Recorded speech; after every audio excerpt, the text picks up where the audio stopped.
Morning everyone. कैसे हो सभी लोग? Good morning, good morning, good morning. Welcome back to the class, welcome back to the class, welcome back to the class, welcome back to the class. क्या मेरी आवाज एकदम सही सुनाई दे रही है? क्या मेरा मुखड़ा एकदम सुंदर दिखाई दे रहा है? एक बार थम्स अप कर दो, एक बार थम्स अप कर दो। फिर उसके बाद हम आज की इस फाइनल क्लास को शुरू करते हैं। आज की इस फाइनल क्लास को शुरू करते हैं। सब सही है, सब एकदम क्लियर है, सब एकदम सही सुनाई दे रहा है। ग्रेट ग्रेट ग्रेट ग्रेट, बहुत बढ़िया बहुत बढ़िया। शुरुआत करते हैं। ज्यादा टाइम हम नहीं लेंगे, ज्यादा टाइम हम नहीं लेंगे। अब एक एक मिनट कीमती है, एक एक मिनट कीमती है हमारा। सुन मेरी जान, ध्यान से सुन, ध्यान से, ध्यान से, बहुत ध्यान से सुन, बहुत ध्यान से सुन। सबसे पहले तो गुड मॉर्निंग, गुड मॉर्निंग।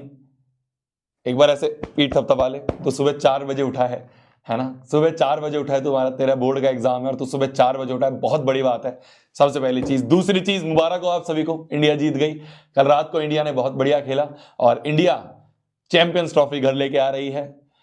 इसी तरीके से आज का तेरा बोर्ड का एग्जाम जो है, ये भी तेरे को फोड़ के आना है। क्या मेरी बात समझ में आ रही है? क्या मेरी बात समझ में आ रही है? आज का जो बोर्ड का एग्जाम है, ये तेरे को जीत के आना है, फतेह करके आना है। बोर्ड का एग्जाम तेरे को फोड़ के आना है। ठीक है मेरी जान, समझ रहे मेरी बात को? अब अगले 1.5 से 2 घंटे बिल्कुल मेरी आंख से आंख मिलाकर ध्यान से हर एक चीज को सुननी है। हर एक बच्चे को यह लगता है कि उसका सिलेबस जो है थोड़ा थोड़ा छूट गया है। हर एक बच्चे को यह लगता है कि यार कुछ क्वेश्चन ऐसा है जो छूट गया है, चाहे वो टॉपर ही क्यों ना हो, उसको भी ऐसा लगता है कि यार एक दो कॉन्सेप्ट हैं जो शायद मेरे छूट गए हैं।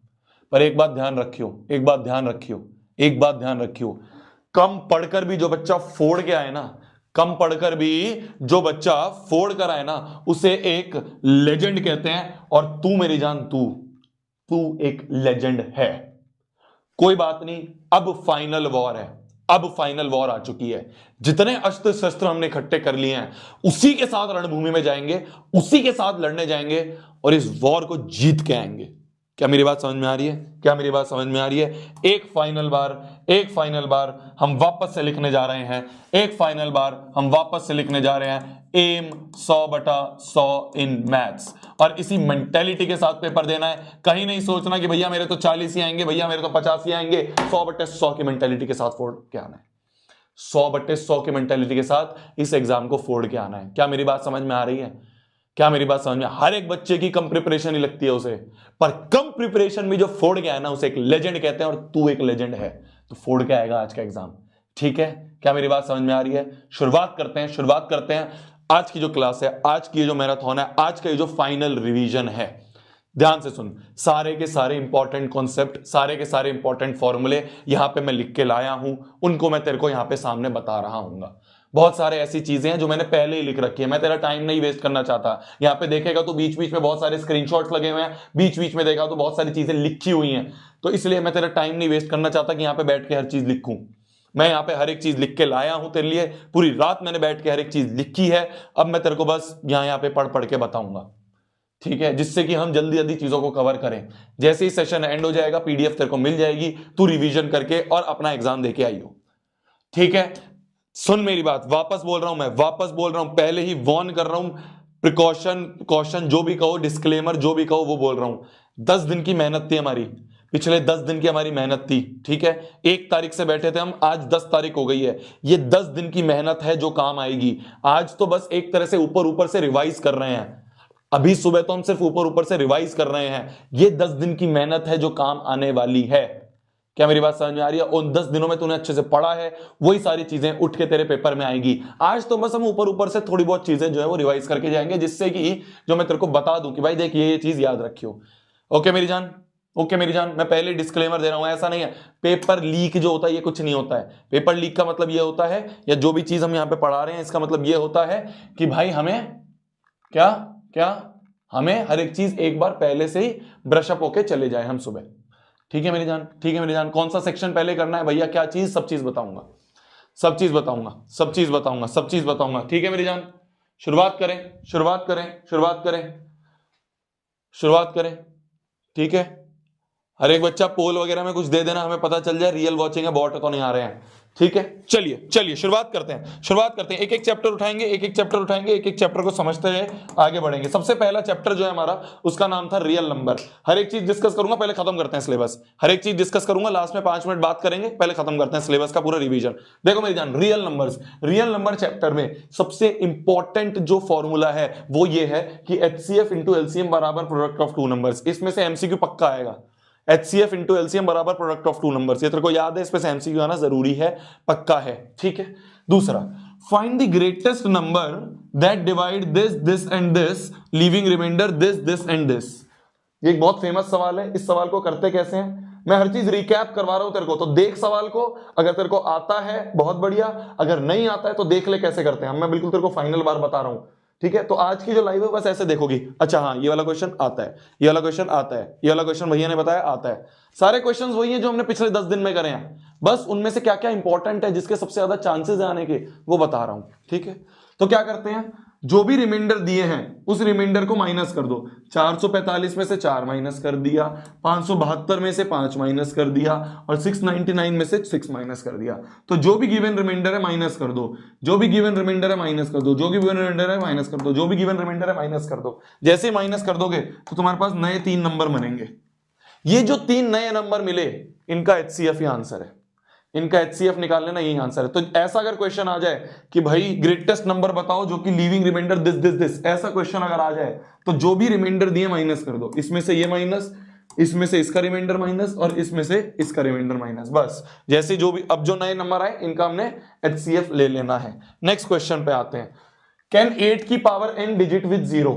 ये बहुत फेमस सवाल है। इसमें कैसे करते हैं मेरी जान, देखो सिंपल है। कॉन्सेप्ट क्या था हमारा, कॉन्सेप्ट क्या है हमारा, कॉन्सेप्ट ये है कि किसी भी डिजिट को अगर 0 से एंड होना है ना, अगर डिजिट 0 से एंड होना है, अगर किसी भी नंबर को किसी भी डिजिट नहीं, यहां पे लिखूंगा, यहां पे लिखेंगे हम किसी भी नंबर को, अगर किसी भी नंबर को एंड होना है किससे, 0 से, अगर 0 से एंड होना है तो उसके प्राइम फैक्टराइजेशन में 2 और 5 दोनों होने चाहिए।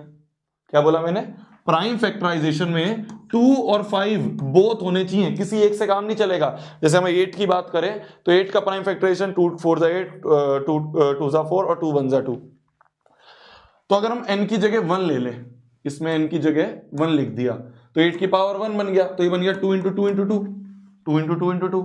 यहां पे हमें 2 तो दिख रहा है पर 5 नहीं दिख रहा।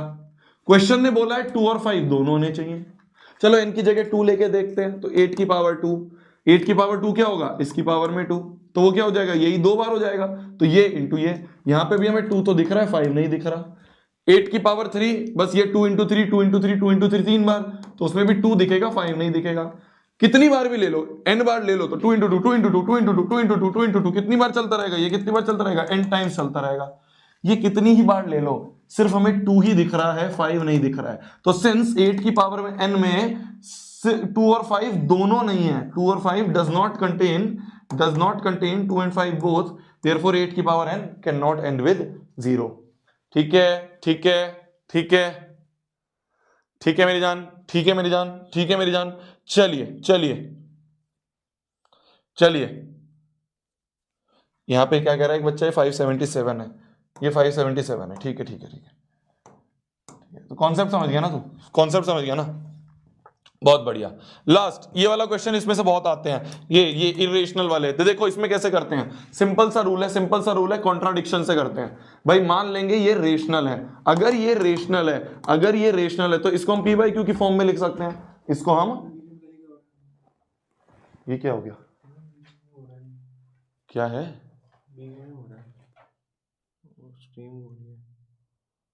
क्या हो रही है,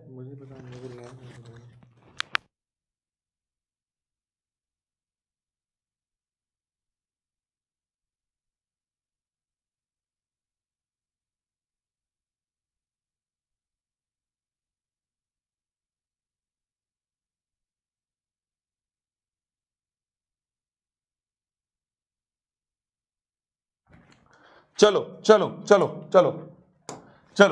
तो देखो हमें प्रूफ करना है 4 minus root 3 is rational. 4 minus root 3 is rational, हमने इसको कॉन्ट्राडिक्शन से करेंगे, ठीक है। इरेशनल प्रूफ करना है, मैंने मान लिया रेशनल है तो p/q की फॉर्म में लिख सकते हैं। रेशनल है तो पी बाई क्यू की फॉर्म में लिख सकते हैं। अगर रेशनल है पी बाई क्यू की फॉर्म में लिख सकते हैं। इस 2 को इधर ले जाए तो ये बन रहा है। ठीक है, अब देखो मेरी जान, ध्यान से देखना, ध्यान से देखना, ये 2 इधर चला गया, ये भी रेशनल, ये भी रेशनल, और रेशनल में रेशनल मल्टीप्लाई हो जाए तो रेशनल होता है। तो ये वाली पूरी क्वांटिटी रेशनल बन रही है, ये वाली पूरी क्वांटिटी रेशनल बन रही है।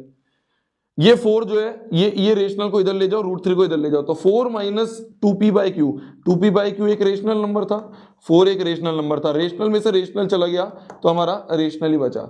तो देखो इधर वाली पूरी क्वांटिटी रेशनल है, इधर वाली क्वांटिटी गिवन है इर्रेशनल है, गिवन है ना क्वेश्चन में गिवन है कि √3 इज इर्रेशनल। तो इधर रेशनल कैसे हो सकता है? इर्रेशनल और रेशनल कभी भी बराबर नहीं हो सकते। तो एक कॉन्ट्राडिक्शन आ गई। ये कॉन्ट्राडिक्शन क्यों आई? हमारी रॉन्ग एजम्पशन की वजह से। हमने रॉन्ग एज्यूम कर लिया था, हमने गलत मान लिया था कि 4 माइनस √3 इज रेशनल। रेशनल नहीं है, रेशनल नहीं है, तो ये इर्रेशनल है। तो इस तरह का क्वेश्चन आएगा, इसको ध्यान से हमें समझना है। अब अगर हम बात करें चैप्टर नंबर 2 पॉलिनोमियल्स की, इसमें से क्या क्या चीजें इंपॉर्टेंट है। देखो पॉलिनोमियल में सबसे इंपॉर्टेंट चीज क्या है?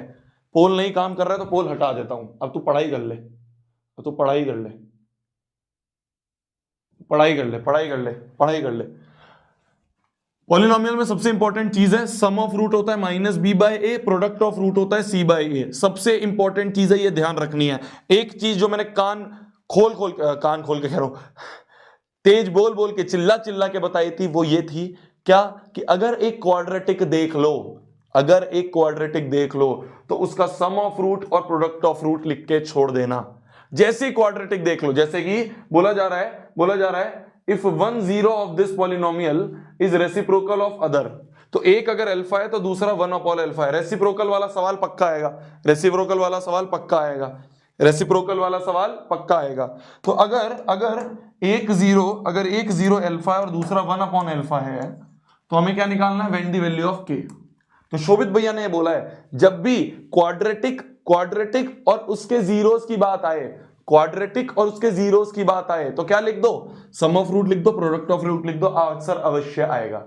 मैंने सम ऑफ रूट लिखा minus B by A, product of root लिखा c by A, product of root लिखा सी बाय ए। जैसे ही मैंने product of root c by a लिखा, अल्फा से अल्फा कट गया, एक इक्वेशन बनी, के की वैल्यू आ गई। तो बस सिंपल सी चीज है, क्वाड्रेटिक और उसके रूट्स की बात करी जाए, क्वाड्रेटिक और उसके रूट्स की बात करी जाए, sum of root product of root लिख दो, इन्हीं में से आंसर आ जाएगा। यही करा हमने, आंसर आ गया। ठीक है, समझ गए। नेक्स्ट क्वेश्चन पे चलते हैं। Formation of a quadratic equation. एक क्वाड्रेटिक इक्वेशन हमें बनानी है। जब भी हमें एक क्वाड्रेटिक इक्वेशन बनानी होती है, जब भी एक क्वाड्रेटिक इक्वेशन हमें बनानी होती है तो उसको कैसे बनाते हैं? याद आ रहा है? Goal is to find S and P. जो भी सम ऑफ रूट्स है और जो भी प्रोडक्ट ऑफ रूट्स है, अगर वो पता कर लिया, बात खत्म। तो क्वाड्रेटिक इक्वेशन क्या होगी? k into X square minus S X plus P, ये होगी हमारी क्वाड्रेटिक इक्वेशन। तो goal is to find S and P, goal is to find S and P, S और पी पता कर लो। जैसे एक क्वेश्चन हमें दिया हुआ है, if alpha and beta are the zeros of this, तो इतनी लाइन पढ़ के, खाली इतनी लाइन पढ़ के दिमाग में आया कि भाई शोभित भैया ने बोला अगर इसके रूट्स अल्फा और बीटा है तो sum of root product of root लिख के साइड में छोड़ दो, सम ऑफ रूट्स और प्रोडक्ट ऑफ रूट लिख के साइड में छोड़ दिया। ठीक है, तो अभी सिर्फ इतना पढ़ा था, इतना पढ़ के हमने इतना लिख लिया। फिर हमने आगे पढ़ा, form a quadratic polynomial whose roots are 1 upon alpha and 1 upon beta. तो पहली लाइन का काम जो है वो तो यहीं खत्म हो गया था। पहली वाली लाइन का काम हमें सिर्फ सम ऑफ रूट और product of root, alpha plus beta की वैल्यू और अल्फा इंटू बीटा की वैल्यू देना था, पहली लाइन का काम। ठीक है, कि भाई क्वाड्रेटिक इक्वेशन दे रखी है, अल्फा बीटा रूट्स हैं, तो पहली लाइन से हमें सम ऑफ रूट्स और product of root, alpha plus beta, alpha into beta मिल गया।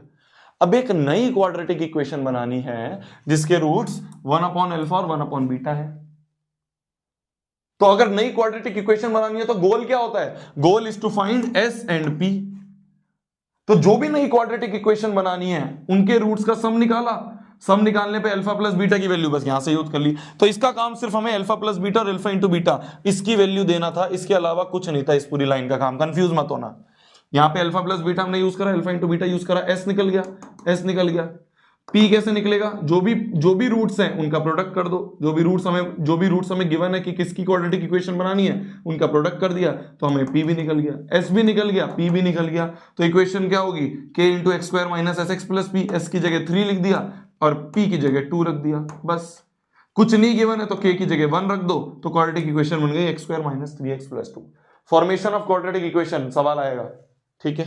चलो चलिए चलिए चलिए, नेक्स्ट चैप्टर है अपना pair of linear equation in two variables. इस चैप्टर का मेन चीज जो है, मेन हाईलाइट है ये, मेन हाईलाइट है पहले तो ये कि अगर दो लाइंस हैं और हमें पता करना है वो लाइन इंटरसेक्टिंग है, तो a1/a2 not equal to b1/b2 कर दो, ठीक है।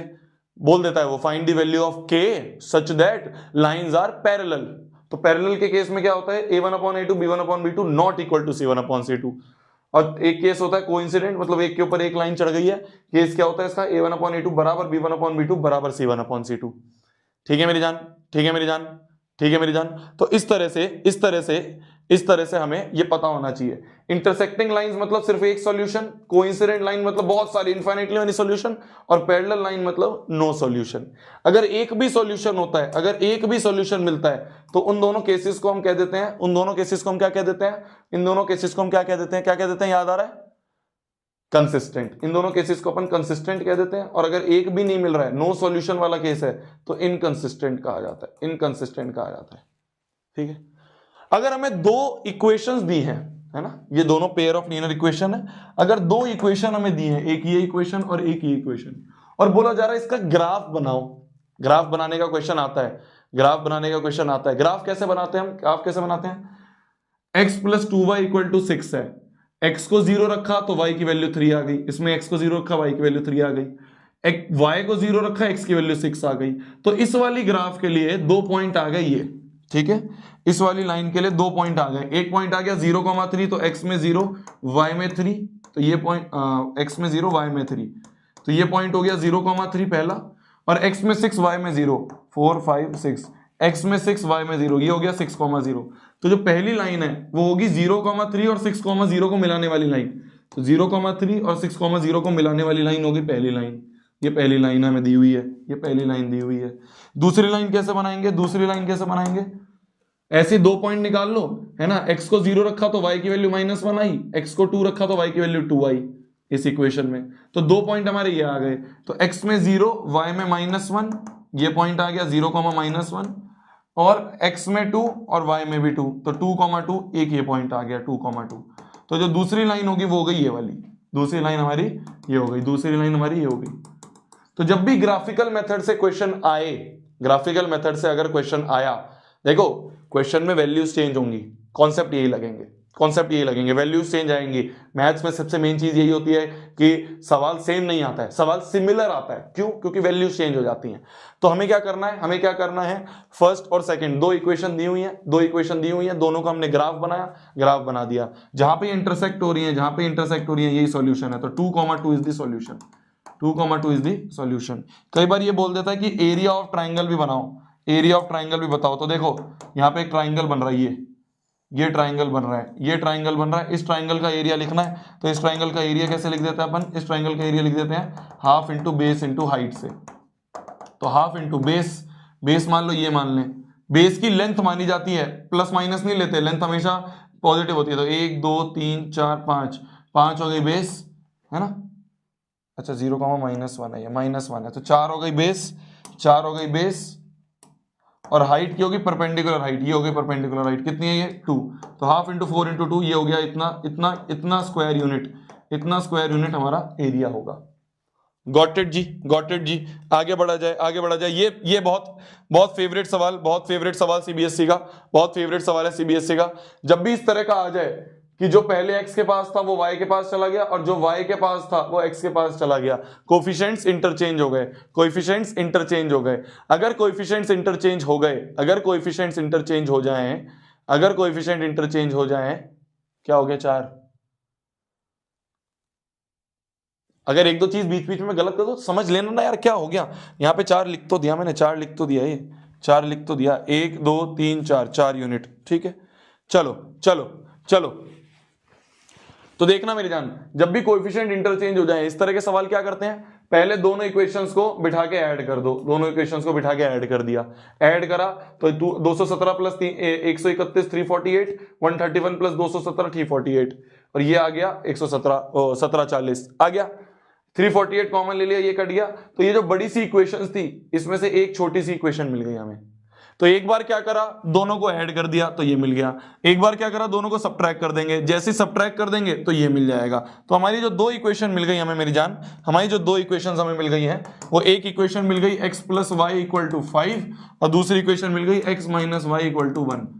तो ये इतनी बड़ी बड़ी जो इक्वेशन थी, इन दोनों बड़ी बड़ी इक्वेशंस को हमने छोटा सा बना दिया, इन दोनों बड़ी बड़ी इक्वेशन को हमने छोटा सा बना दिया। जैसे ही छोटा सा बना दिया, अब बस इसको सॉल्व कर दो। कैसे सॉल्व करोगे, दोनों को ऐड कर दो, y से y गया तो 2x बराबर 6 आ गया, तो x की वैल्यू 3 आ गई। x अगर 3 आ गया, किसी में पुट कर दो, तो यहां पुट कर दिया 3, तो 3 माइनस वाई इक्वल टू 1, तो y की वैल्यू आ गई 2। तो x बराबर 3, y बराबर 2 इज योर आंसर। ठीक है, तो इस तरह का सवाल आ जाए तो हमें याद रहना चाहिए। 2 डिजिट वाला सवाल, 2 डिजिट वाला सवाल याद होना चाहिए, 2 डिजिट वाला सवाल समझ में आना चाहिए।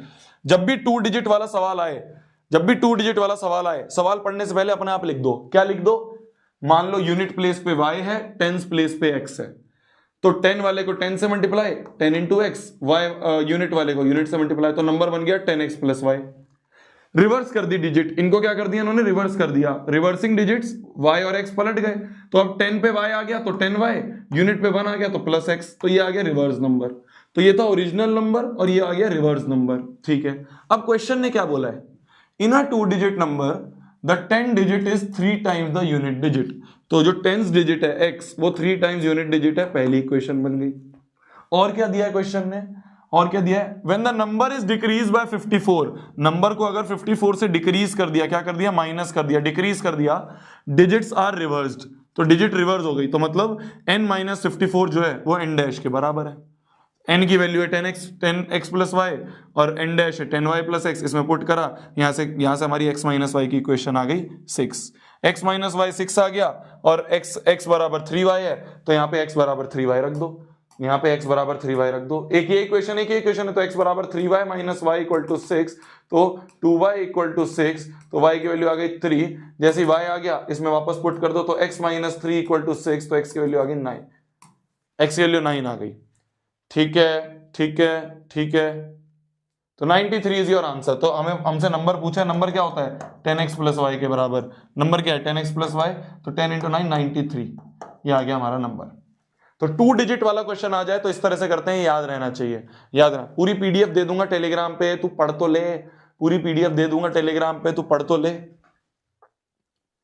पढ़ तो ले तू। चलो चलो आगे बढ़ा जाए। ये ट्रेन वाला सवाल, ट्रेन वाला सवाल भी एक थोड़ा इंपॉर्टेंट सवाल है, इसके भी आने के चांसेस रहते हैं। ठीक है, मैं फिर बोल रहा हूं, ये सारी की सारी रिसर्च है जिसके हिसाब से हम ये चीज बता रहे हैं। मेन चीज थी वो 10 दिन की मैराथन, अभी तो हम ब्रशअप कर रहे हैं, सारी चीजों को रिवाइज कर रहे हैं, सारे फॉर्मूले और कॉन्सेप्ट्स को। बोला जा रहा है अ train cover a certain distance with uniform speed. जब भी इस तरह का क्वेश्चन आ जाए कि डिस्टेंस और स्पीड, डिस्टेंस और स्पीड, तो एक चीज समझ में आनी चाहिए कि भैया डिस्टेंस बराबर स्पीड इनटू टाइम लगेगा। ठीक है, तो हमने क्या मान लिया, हमने स्पीड मान ली x, टाइम मान लिया y, तो डिस्टेंस बराबर स्पीड इनटू टाइम, तो डिस्टेंस बराबर आ गया x इंटू वाई। ठीक है, अब आगे क्या बोला है, आगे क्या बोला है, if the train would have been 10 kilometre hour faster, initial speed x थी, अब स्पीड को बढ़ा दिया, अगर स्पीड को बढ़ा दिया तो टाइम कम लगेगा, जल्दी जाओगे, तो टाइम कितना लिखा हुआ है, time is taken 2 our less, तो टाइम हो गया y माइनस 2। तो स्पीड बढ़ गई, टाइम कम हो गया, पर डिस्टेंस क्या रहेगा, सेम रहेगा। अरे ट्रेन को जाना तो उतना ही है, तो d बराबर s1 इंटू t1 कर दिया, तो d की वैल्यू xy और s1 इंटू t1 लिख दिया। फिर अगला केस क्या बोला है, if the train were slower by 10 kilometre per hour, तो अगर ट्रेन की स्पीड स्लो हो गई, अगर ट्रेन की स्पीड स्लो हो गई तो टाइम उसको ज्यादा लगेगा, भाई धीरे चलेगा तो टाइम ज्यादा लगेगा, तो टाइम हो जाएगी 4y प्लस 3, y लग रहा था टेकन 3 आवर मोर, तो y प्लस 3 हो गया। पर इस केस में भी डिस्टेंस तो d ही रहेगा, डिस्टेंस तो d ही रहेगा, तो डिस्टेंस बराबर स्पीड इंटू टाइम कर दिया, डिस्टेंस बराबर स्पीड इंटू टाइम कर दिया। बस इसको खोल लो, इसको खोल लो, कैसे खोल लेंगे, कैसे खोल लेंगे, xy बराबर आ गया xy minus 2x plus 10y minus 20, xy से xy कट गया, एक इक्वेशन x और y में ये आ गई। इसको भी खोल लो, तो xy की वैल्यू आ गई xy x into y plus 3y plus 3x minus 10y minus 30, xy से xy कट गया, एक x और y में इक्वेशन ये आ गई, दो इक्वेशन दो वेरिएबल सॉल्व हो जाएगा। ठीक है, तो जब भी स्पीड डिस्टेंस टाइम वाला क्वेश्चन आए तो ये समझ लो ओरिजिनल स्पीड मैंने x और y मान ली, जब स्पीड बढ़ा दी तो टाइम कम लगेगा, स्पीड घटा दी टाइम ज्यादा लगेगा, पर दोनों ही केस में जो डिस्टेंस है वो तो d ही रहेगा, दोनों ही केस में जो डिस्टेंस है वो तो डी रहेगा, ट्रेन को चलना तो उतना ही है ना, ट्रेन को चलना तो उतना ही है ना। चलिए चौथा chapter quadratic equation. Quadratic equation में क्या क्या चीजें इंपॉर्टेंट है? क्वाड्रेटिक इक्वेशन में सबसे पहले तो तुम्हें मेथड्स पता ही है, एक होता है स्प्लिटिंग द मिडिल टर्म और एक होता है डिस्क्रिमिनेंट मेथड।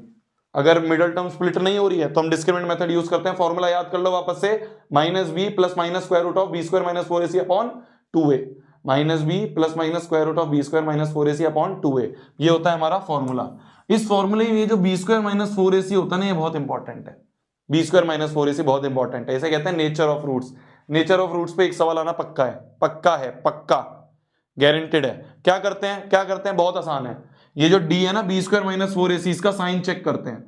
अगर d पॉजिटिव है तो real and distinct roots, d बराबर 0 है तो रियल एंड इक्वल रूट्स, और d अगर लेस देन 0 है तो अनरियल रूट्स हमारे आते हैं। ठीक है, इतना हमें याद होना चाहिए। बस d का साइन चेक कर लो, पॉजिटिव है रियल एंड इक्वल, इक्वल है तो रियल एंड इक्वल, और लेस देन 0 है तो अनरियल रूट्स हमारे होते हैं। जैसे मान लो एक क्वेश्चन है इसका बहुत फेमस, ये वाला एक बहुत फेमस क्वेश्चन है इसका, ये वाला। जब भी इस तरह का अगर चीज देख लो, अगर इस तरह की चीज देख लो, तो इसमें कॉन्सेप्ट क्या है, हैक क्या है? हैक है कि वेरिएबल वाली इक्वेशंस को एक तरफ रख लो, वेरिएबल वाली क्वांटिटी को एक तरफ कर लो। देखो यहाँ पे x था और ये वाला x यहाँ पे था, तो इस x को उठा के इधर ले गए तो -1/x हो गया। तो ये जो वेरिएबल है ना x वाली क्वांटिटी, इसको एक साथ में रख लो, इसको -1/x साथ में रख लिया, साथ में रख के एलसीएम लिया तो a plus b into x, a plus b into x, ऊपर चला जाएगा x minus a plus b x, और इधर भी एलसीएम ले लिया एलसीएम। समझ पा रहे हो? ठीक है, एलसीएम ले लिया। एलसीएम लेने के बाद क्या करते हैं? एलसीएम लेने के बाद क्या करेंगे? एलसीएम लेने के बाद इस माइनस को अंदर लेगा, x से x कट गया तो ये बन गया माइनस a प्लस बी, और इधर था प्लस a प्लस बी, ये कट गया तो ये पूरी क्वाड्रेटिक इक्वेशन बन गई, एक क्वाड्रेटिक इक्वेशन बन गई। इसको सॉल्व कैसे करेंगे?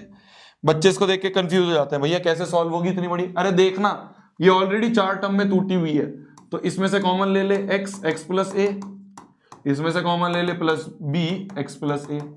अगर 4 टर्म में टूटी हुई मिल जाए तो कुछ नहीं करना ना, ऑलरेडी कॉमन लेना है बस। अब तो कॉमन ले लिया, x प्लस a बाहर आ गया, अंदर बच गया x plus b equal to 0, या तो x प्लस a 0 या फिर x प्लस b 0। तो x बराबर माइनस a और x बराबर minus b, this is your answer. Minus a minus b, this is your answer. तो अगर इस तरह का क्वेश्चन आ जाए, हैक क्या है कि वेरिएबल वाले को एक तरफ कर लो, इस वेरिएबल को एक तरफ कर लो, वेरिएबल को हमने एक तरफ, 1/x को इधर ले गए, बस फिर तो एलसीएम ले लिया, ओके। एमसीक्यू या फिर असर्शन रीजनिंग में एक चीज आ सकती है क्या, ये मैंने तुम्हें कल भी बताया था, ये मैंने तुम्हें कल परसों भी बताया था। अगर एक रूट 5 प्लस 3 रूट 2 है तो दूसरा होगा 5 माइनस 3 रूट 2, इन्हें कहते हैं सर्ड रूट्स, इन्हें कहते हैं सर्ड या फिर कॉन्जुगेट कहा जाता है, कॉन्जुगेट पेयर्स कहा जाता है। एमसीक्यू असर्शन रीजनिंग में पूछ लिया जाता है, अगर एक है a प्लस b रूट 2 तो दूसरा क्या होगा? a माइनस b रूट 2 होगा। बस एक अगर ये है तो दूसरा ये होगा, रट लो, एमसीक्यू में आ सकता है। ठीक है, बहुत बढ़िया, आगे बढ़ा जाए। वापस से फ्लाइट वाला सवाल ध्यान से समझना। बोला जा रहा है एक फ्लाइट है जो कि 2800 किलोमीटर चलनी है, ठीक है। तो अगर 2800 किलोमीटर चलनी है, स्पीड मैंने मान ली x, टाइम मैंने मान लिया y, तो डिस्टेंस बराबर स्पीड इंटू टाइम लगा दिया, 2800 बराबर x इंटू वाई। मैंने मान लिया कि ओरिजिनली स्पीड जो थी वो x थी, टाइम उसको y लगना था, तो डिस्टेंस बराबर स्पीड इंटू टाइम लगा दिया। बहुत बढ़िया। बोला जा रहा है एयरक्राफ्ट का स्लो कर दिया बैड वेदर की वजह से, तो x से थोड़ी सी स्पीड कम कर दी। कितनी कर दी? एवरेज स्पीड जो है वो रिड्यूस हो गई 100 किलोमीटर पर आवर से, x थी x माइनस 100 हो गई, और अगर धीरे चलेगी तो टाइम ज्यादा लगेगा। इसकी वजह से उसका टाइम ऑफ फ्लाइट जो है वो इंक्रीज हो गया 30 मिनट से, तो टाइम ऑफ फ्लाइट जो है वो आधे घंटे से बढ़ गया। यहाँ पे आर था तो 30 मिनट्स को 1/2 आर लिख दिया। तो इनिशियल स्पीड x थी, x माइनस 100 हो गई, टाइम जो था y था, y से y प्लस हाफ हो गया, पर एक चीज जो है वो सेम रहेगी, डिस्टेंस। तो यहां के केस में भी डिस्टेंस बराबर स्पीड इंटू टाइम कर देंगे, डिस्टेंस 2800 ही रहेगा, स्पीड इंटू टाइम, बस दोनों को मल्टीप्लाई कर दो, दो इक्वेशंस है, यहां पे मल्टीप्लाई करेंगे, एक्स वाई की जगह ये रख देंगे। ठीक है, एक्स वाई की जगह ये रख दो, और अगर खाली एक्स में बनाना है तो एक्स की जगह रख दो 2800 बटे वाई। क्लियर है, बहुत बढ़िया।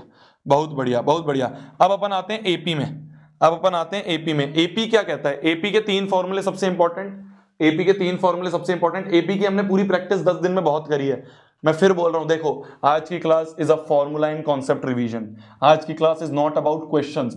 मैथ्स में क्वेश्चंस 2 घंटे में नहीं हो पाते हैं। मेन चीज क्या है, मैं फॉर्मूले सारे रिवाइज करवा दूं, ठीक है। बीच बीच में कुछ क्वेश्चंस मैं लाया हूं जिसका मेरे को पता है कि हाँ यार ये क्वेश्चन है जो कि बहुत बार पूछा जाता है, तो एक बार रिकैप कर लो।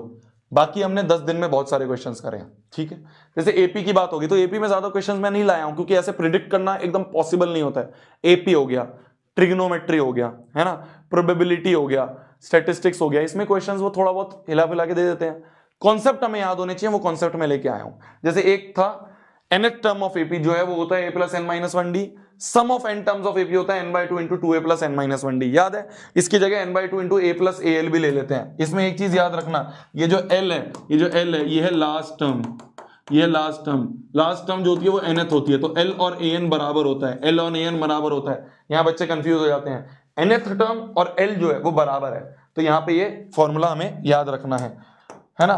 जैसे हमें बोल दिया जाए कि find the number of terms in AP, find which term of AP, check whether this is a term of AP. तो जब भी किसी अननोन टर्म की बात करी जाए, याद आ रहा है, अननोन टर्म की बात करी जाए कि बताओ कितनी टर्म्स हैं, या बोल दे कि बताओ nthवी टर्म कौन सी है, या बता दो कि विच टर्म ऑफ एपी, कौन सी टर्म, तो जब भी कौन सी टर्म वाले आ जाए तो मान लेना n टर्म, तो मान लेना nth टर्म, मान लेंगे nth टर्म और an का फॉर्मूला लगा के आंसर ले लेंगे। एक क्वेश्चन इसका बहुत फेमस है, एक क्वेश्चन इसका बहुत फेमस है, देखो Sn देके an पूछ लिया, Sn देके an पूछ लिया, Sn दे रखा है, या उल्टा भी पूछ लेता है वो, an देके Sn पूछ लेता है। इस सारे केसेस में सिंपल सा रूल है, बस n बराबर 1 रख दो तो S1 आ गया 2 + 3 5। S1 मतलब पहली टर्म का सम, तो पहली टर्म तो पहली टर्म होती है। n बराबर 2 रख दिया तो S2 मिल गया, तो हो गया 2 × 2 का स्क्वायर प्लस 3 × 2, तो S2 मतलब A1 + A2, तो A1 + A2 हो गया, 4 × 2 = 8, 8 + 6 2 × 4 4 जाएगा, 8 + 6 हो गया तुम्हारा 14। A1 क्या है 5, तो 5 + A2 बराबर हो गया 14, जिससे A2 की वैल्यू आ गई तुम्हारी -9। ठीक है, तो जब भी इस तरह का क्वेश्चन आए, जब भी इस तरह का क्वेश्चन आए, सिंपल सी चीज है, Sn दे रखा है, an पूछा है, या an दे के Sn पूछ ले, तो n बराबर 1 रख दो, n बराबर 2 रख दो, A1 भी आ गया, A2 भी आ गया, A1 आ गया, A2 आ गया, बस बात खत्म। A मिल गया तुम्हें, D क्या होता है, अगला माइनस पिछला, अगला माइनस पिछला कर दो, D मिल जाएगा, तो A भी मिल गया, D भी मिल गया, सारे फॉर्मूले लग सकते हैं, सारे फॉर्मूले लग सकते हैं। Okay okay okay. एक ये क्वेश्चन बहुत फेमस है एपी का, एक ये क्वेश्चन बहुत फेमस है एपी का, हमें दे रखा है mth टर्म इज 1/n, तो mth term is 1/n, am का formula a + m - 1 × d 1/n बोल दिया, और क्या दिया, और क्या दिया है, nth टर्म इज 1/m, तो an बराबर 1/m दिया है, an का फॉर्मूला a + n - 1 × d, ये 1/m दिया हुआ है। एक ये क्वेश्चन बन गई, एक ये क्वेश्चन बन गई, इसको इसके नीचे लिया है, इस वाली क्वेश्चन को इसके नीचे लिया है, दोनों को माइनस कर दिया, माइनस कर दिया तो a कट गया, तो m - 1 × d - n - 1d, m - 1d - n - 1d 1/n - 1/m कर दिया। d कॉमन ले लिया, d कॉमन ले लिया, अंदर माइनस करा, या एलसीएम ले लिया, एलसीएम लेके m - n कट गया, तो d की वैल्यू आ गई 1/m। जब भी इस तरह का क्वेश्चन आए, ऐसे भी आता है pth term is q, qth term is p। जब भी ऐसा क्वेश्चन आ जाए, जब भी ऐसा क्वेश्चन आ जाए, कुछ नहीं करना, कुछ नहीं करना, कुछ नहीं करना, सिंपल सी चीज है, लिख दो फॉर्मूला, एक को नीचे ले आओ, a की वैल्यू निकाल लो, d की वैल्यू निकाल ली, d की वैल्यू को वापस से इसमें पुट कर दो, वापस से पुट d बराबर 1/mn जो है, इसको सेकंड में पुट कर दिया, तो a की वैल्यू आ गई, तो a भी आ गया, d भी आ गया, a भी आ गया, d भी आ गया। हमसे क्या पूछा है, हमसे a और d के बाद क्या पूछा है, हमसे पूछा है a ऑफ mn, तो a + mn - 1 × d, a क्या है, a है 1/mn, a है 1/mn प्लस mn - 1 × d भी क्या है 1/mn, तो यह गया 1/mn प्लस 1/mn अंदर चला गया, तो mn/mn माइनस 1/mn, ये गया, तो ये आ गया mn/mn 1, तो a ऑफ mn जो है वो 1 आ गया। तो जब भी इस तरह का क्वेश्चन आए, दोनों इक्वेशंस को बनाओ, नीचे ले जाके माइनस कर दो, d निकल जाएगा, d को वापस इसमें पुट कर दो, a निकल जाएगा answer. Next chapter triangles chapter में सबसे मेन चीज बीपीटी क्या कहती है, बीपीटी कहती है कि यार एक साइड के पैरेलल एक लाइन है, एक साइड के पैरेलल एक लाइन है, छोटा पॉन छोटा बराबर छोटा पॉन छोटा, ऊपर वाला छोटा पॉन बड़ा बराबर ऊपर वाला छोटा पॉन बड़ा, नीचे वाला छोटा पॉन बड़ा बराबर नीचे वाला छोटा पॉन बड़ा। ये याद है, इस पे एमसीक्यू बनेगा, इससे एमसीक्यू बनेगा, एमसीक्यू अननोन साइड वाला सवाल, एक अननोन वाला सवाल बनेगा। क्या हमें दे रखा है कि ये साइड 4 है, पूरी 9 है, ये साइड 6 है, तो ये बताओ। ठीक है, ये हमसे पूछ लिया। देखो पूरी 9 है, ये 4 है, तो ये कितनी हो गई? 5 हो गई। तो देखो छोटा अपॉन बड़ा बराबर बना लो छोटा, ये छोटा है x अपॉन बड़ा क्या है? 6 + x। क्रॉस मल्टीप्लाई करके सॉल्व कर दो। ठीक है, तो ये अननोन साइड वाला सवाल आएगा, एमसीक्यू में आता है, बीपीटी का अननोन वाला सवाल। बीपीटी का प्रूफ मैंने डायरेक्ट स्क्रीनशॉट लगा दिया, जो हमने करा था, एक बार देख लो बस। ठीक है, जल्दी देख लो, मैं दिखाता हूं कैसे करा। बीपीटी की स्टेटमेंट दे देगा क्या, कि अगर एक लाइन ड्रॉ कर दी पैरेलल टू बेस, तो प्रूफ करो दिस अपॉन दिस बराबर दिस अपॉन दिस। कैसे प्रूफ करते हैं? देखो ऊपर वाले ट्राइंगल का एरिया लिखा, half into base into height से। सिमिलरली हमने ये लाल वाले ट्राइंगल का एरिया लिखा था, ऊपर वाले को लिया और लेफ्ट वाले को लिया, दोनों के एरिया लिख के दोनों को डिवाइड कर दिया, एडी अपॉन डी भी आ गया। ये करते थे। सेकंड स्टेप क्या रहता था? सेकंड स्टेप ये रहता था कि ऊपर वाले ट्राइंगल को लिया, पर हम नीचे वाले के केस में राइट वाला ले लिया, और बेस हमने ये माना, ये और ये माने, तो half into base into height से ऊपर वाले का एरिया और नीचे वाले राइट वाले का एरिया लिख के डिवाइड कर दिया। तो जैसे ही हमने दोनों एरियाज को डिवाइड करा, तो इस वाले केस में दिस अपॉन दिस एरिया आ रहा था एडी अपॉन डीबी, और इस वाले केस में दिस अपॉन दिस वाले का एरिया आ रहा था एई अपॉन ईसी। हमें यही दोनों बराबर करने थे। अगर दोनों बराबर करने हैं तो मेरे को किसी तरह से एलएचएस बराबर करना है। एलएचएस में एक दिख रहा है एडीई, न्यूमरेटर में एडीई, बढ़िया, न्यूमरेटर बराबर है। डिनोमिनेटर कैसे बराबर करेंगे? डीईबी और ट्राइंगल डीईसी को कैसे बराबर करेंगे? डीईबी और डीईसी। तो हमने ये देखा कि भाई साहब ये दोनों ट्राइंगल के सेम बेस है और सेम पैरेलल लाइंस के बीच में है, तो दोनों ट्राइंगल का एरिया बराबर होगा। तो मतलब डिनोमिनेटर और डिनोमिनेटर भी बराबर है। तो अगर फर्स्ट वाली इक्वेशन का एलएचएस बराबर है, सेकेंड वाली इक्वेशन का भी एलएचएस बराबर है, तो दोनों के आरएचएस बराबर होंगे। तो दोनों के आरएचएस क्या कर दिए हमने? बराबर कर दिए, हेंस प्रूव्ड। ठीक है, ये मैंने लगा दिया, एक बार देख के जाना इस वाले को। ठीक है, चलिए मीडियन वाला सवाल बहुत इंपॉर्टेंट है। मीडियन वाला सवाल आने के बहुत ज्यादा चांसेस रहते हैं। ध्यान से सुनो। हमें दे रखा है ABC is similar to PQR। हमें बड़े बड़े ट्राइंगल सिमिलर दिए हुए हैं, और इन बड़े बड़े ट्राइंगल से हमें इन छोटू ट्राइंगल्स को सिमिलर प्रूव करना है। पूरे बड़े वाले दे रखे हैं, पूरे बड़े वाले सिमिलर दिए हैं, छोटू ट्राइंगल्स को हमें सिमिलर प्रूव करना है। ठीक है, कितने बच्चे आए हुए हैं? 4.5। बॉट तो नहीं है, पोल में तो सही थे यार। चलो ठीक है। तो हमने क्या करा? दोनों ट्राइंगल्स को हमें सिमिलर प्रूफ करना है। बड़े वाले सिमिलर दे रखे हैं, छोटो वालों को सिमिलर करना है। कैसे करेंगे? बड़े वाले अगर सिमिलर दिए हैं, ये वाला और ये वाला सिमिलर दिया है, तो मैंने ये वाले एंगल बराबर कर लिया, ए बराबर पी कर लिया, और दिस अपॉन दिस बराबर दिस अपॉन दिस बराबर दिस अपॉन दिस कर लिया, है ना। तो सीपीएसटी से मैंने एंगल बराबर कर लिए और साइड्स का रेशियो प्रोपोर्शनल कर दिया। देखो AB अपॉन PQ, AB क्या है? अगर ये CM मीडियन है, अगर ये CM जो है ये मीडियन है, ये अगर मीडियन है, तो पूरा AB जो है वो ट्वाइस ऑफ AM होगा, तो AB की जगह ट्वाइस ऑफ AM। पूरा PQ जो है वो PN का ट्वाइस होगा, तो ट्वाइस ऑफ PN लिख दिया, 2 से 2 कट गया, तो AM अपॉन PN बराबर BC अपॉन QR बराबर AC अपॉन PR आ गया।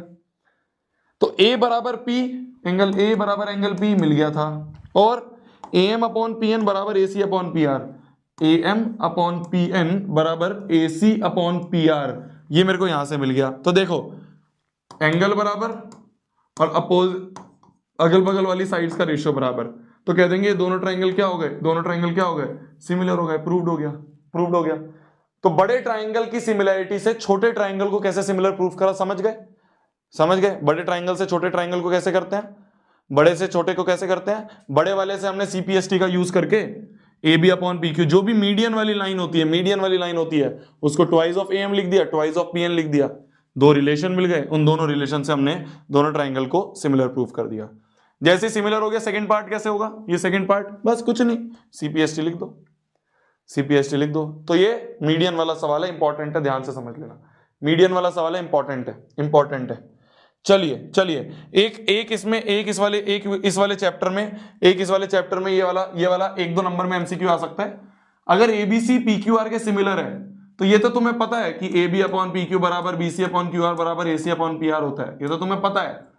यही इक्वल होता है, ये जो रेशो हमने लिखे हैं यही इक्वल होता है perimeter of ABC upon perimeter of P Q R के। तो ये जो रेशो हमें याद है ना, साइड्स का रेशो जो है वो पेरीमीटर का रेशो भी होता है, याद कर लेना, एमसीक्यू में आ जाता है, एमसीक्यू में आ जाता है।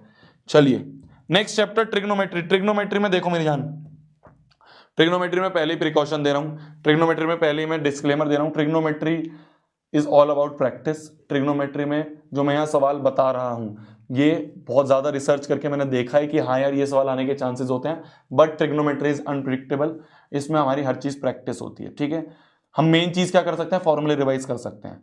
ठीक है, तो हम फॉर्मूले रिवाइज कर लेते हैं, हम फॉर्मूले रिवाइज कर लेते हैं। ठीक है, और कुछ कुछ क्वेश्चंस हैं, कुछ कुछ क्वेश्चंस है। क्यों डर लग रहा है, डर मत मेरी जान, डर मत मेरी जान, भैया बॉट्स आ गए हैं, कोई बात नहीं, उनको भी पढ़ा देते हैं, ठीक है। तो ट्रिग्नोमेट्री जो है, ट्रिग्नोमेट्री में मैं कुछ कुछ क्वेश्चंस लाया हूं, उनको हम समझ लेंगे। ठीक है, मेन पहले फॉर्मूले अगर बात करें तो ट्रिग्नोमेट्रिक रेशियोज पापा बीडी पे हो गया, हाँ बेटा हो गया, साइन थीटा हो गया, कॉस थीटा हो गया, टेन थीटा हो गया। तो साइन थीटा देखें तो p upon h, cos theta b upon h, tan theta p upon b. नीचे से देखें तो कोसेक थीटा हो गया h upon p, sec theta हो गया एच अपॉन बी, और कॉट थीटा हो गया बी अपॉन पी। ठीक है, तो sine theta, cos theta, tan theta, sec theta, cosec theta, ये आ गया हमारे। कुछ फॉर्मुलेज याद रखने हैं कि साइन और कोसेक आपस में रेसिप्रोकल, कॉस और सेक आपस में रेसिप्रोकल, टेन और कॉट आपस में रेसिप्रोकल। टेन को लिख सकते हैं साइन अपॉन कॉस, कॉट को लिख सकते हैं कॉस अपॉन साइन, ये इंपॉर्टेंट है। ठीक है, इसके बाद ये टेबल याद होनी चाहिए, ये टेबल लास्ट पेज में बना लेना, ये टेबल लास्ट पेज पे बना लेना जाते ही। इसमें से एक सवाल आना तय है, इसमें से एक सवाल आना तय है। क्या सवाल है वो, इस तरह का सवाल आना तय है। ठीक है, कुछ नहीं करना, टेबल में से वैल्यू उठाई रख दी, कॉट 45 की वैल्यू उठा के कॉट 45 की वैल्यू रख दी, सेक 60 की वैल्यू रख दी, साइन स्क्वायर 60 की वैल्यू रख दी, पी की वैल्यू अननोन थी, निकल जाएगी। तो बस जो जो वैल्यूज हैं उठा के पुट कर देना, अननोन वैल्यू निकल जाएगी। तो ये टेबल जो है ये याद होनी चाहिए। टेबल क्या थी, वापस याद कर लो, 0, 1/2, 1/√2, √3/2, 1। इस पूरे को उठा के उल्टा कर दिया तो cos थीटा आ गया, tan थीटा होता है 0, 1/√3, 1√3 नॉट डिफाइंड। ठीक है, तो ये टेबल हमें याद रखनी है। स्क्रीनशॉट वगैरह मतलब पूरी पीडीएफ तुम्हें टेलीग्राम पे दे दूंगा, डिस्क्रिप्शन में दे दूंगा, अभी पढ़ लो। तो साइन थीटा लिख दिया, इसको उल्टा कर दिया तो cos थीटा आ जाएगा। tan थीटा क्या होगा, 0, 1/√3, 1√3 नॉट डिफाइंड। बस साइन का उल्टा कोसेक, cos का उल्टा सेक, और tan का उल्टा कॉट, ये आ गए। फिर उसके बाद आते हैं 3 OG फॉर्मूले। 3 OG फॉर्मूले क्या है, sine square theta plus cos square theta 1, sec square theta minus tan square theta equal to 1, cosec square theta minus cot square theta equal to 1। ये हमें याद होने चाहिए। ठीक है, चलिए एक सवाल बहुत फेमस सवाल और बहुत इंपॉर्टेंट सवाल, मैंने तुम्हें भर भर के बताया, चिल्ला के बताया, क्या कि sec theta minus tan theta जो होता है वो रेसिप्रोकल होता है sec theta plus tan theta के। तो अगर sec theta plus tan theta p है तो सेक माइनस tan जो है वो 1/p होगा। इस बात को ध्यान रख लो। सिमिलर केस है, सिमिलर के चिल्ला के स्टेज 1 स्टेज 2 दोनों में बताया, सिमिलर होता है कोसेक माइनस कॉट का। तो कोसेक माइनस कॉट थीटा जो होता है वो कोसेक प्लस कॉट के रेसिप्रोकल होता है, cosec theta plus cot theta के रेसिप्रोकल होता है। Cosec minus cot is reciprocal of cosec plus cot. तो अगर एक हमें दे रखा है, अगर p है तो अपोजिट वाला 1/p होगा, बस सिंपल। तो अगर सेक प्लस tan जो है p है तो सेक माइनस tan 1/p होगा। दो इक्वेशन मिल गई, दोनों को ऐड कर दिया, दोनों को ऐड करके एक चीज मिल जाएगी, cos थीटा मिल गया। तो जैसे ही दो इक्वेशन बन जाए दोनों को ऐड कर दिया, ऐड करके कैलकुलेशन करी, cos थीटा मिल गया। दोनों को सब्ट्रैक्ट कर दिया, सब्ट्रैक्ट करके कैलकुलेशन करी, कोसेक थीटा मिल गया। ठीक है, तो जैसे ही ये वाले दोनों फॉर्मूले याद रखना, दोनों आपस में रेसिप्रोकल होते हैं। एक दिया है, दूसरा अपने आप लिखो ऐड कर दो, दूसरा अपने आप लिखो सब्ट्रैक्ट कर दो। एक बार ऐड कर दिया, एक बार सब्ट्रैक्ट कर दिया। ठीक है, ये फॉर्मूला में याद रखना है, नेक्स्ट ये वाला सवाल बहुत फेमस है, सीबीएसई का, एनसीईआरटी का ही सवाल है। जब भी ऐसा क्वेश्चन आ जाए इस तरह का, माइनस प्लस 1 प्लस माइनस 1, जब भी इस तरह का क्वेश्चन आ जाए तो इस 1 को चेंज करते हैं। पर इस 1 को कैसे चेंज करेंगे, इस 1 को चेंज करने के लिए माइनस वाले होने चाहिए फॉर्मूले, या तो सेक माइनस tan होना चाहिए या कोसेक माइनस कॉट होना चाहिए। साइन प्लस कॉस वाला फॉर्मूला नहीं चलेगा, पर यहां तो साइन और कॉस ही है, तो साइन और कॉस को पहले सेक tan में कन्वर्ट कर लो। कैसे, न्यूमरेटर डिनोमिनेटर को cos थीटा से डिवाइड कर दिया, तो sine upon cos, cos upon cos, 1/cos, denominator में भी sine upon cos, cos upon cos, 1/cos हो गया। तो ये पूरी जो बड़ी सी इक्वेशन थी साइन और कॉस में, इसको मैंने सेक और tan में कन्वर्ट कर दिया। क्यों कन्वर्ट कर दिया, क्योंकि ये जो फॉर्मूला है 1 को इंटरचेंज करने वाला, ये फॉर्मूला सिर्फ और सिर्फ सेक tan या फिर कोसेक कॉट में ही लगेगा। तो मैंने sec tan में बना दिया। अब इस 1 को लिख दो sec square theta minus tan square theta, 1 को लिख दिया sec square theta minus tan square theta, ठीक है। a square minus b square, a plus b a minus b, ये a प्लस बी जो है ये बाहर ले लिया, ये बाहर ले लिया, अंदर बच गया 1 minus sec plus tan, 1 minus sec plus tan जो है ये नीचे वाले से कट गया, तो बन गया ऊपर सिर्फ tan प्लस sec ही बच गया। और हमें पता है sec और tan जो होता है रेसिप्रोकल होता है 1 अपॉन sec माइनस tan के, sec plus tan 1 upon sec minus tan के रेसिप्रोकल होता है, हेंस प्रूव्ड। तो इसमें बस एक चीज याद रखनी है कि इस 1 को चेंज करते हैं, पर 1 को जब ही चेंज करना जब या तो sec माइनस tan दिया हो या cosec माइनस cot दिया हो। अगर नहीं दिया हुआ तो उसको पहले बना लिया मैंने, एक बार मैंने tan माइनस sec कैसे बना लिया, न्यूमरेटर और डिनोमिनेटर को डिवाइड कर दिया cos थीटा से, ठीक है, ठीक है जी।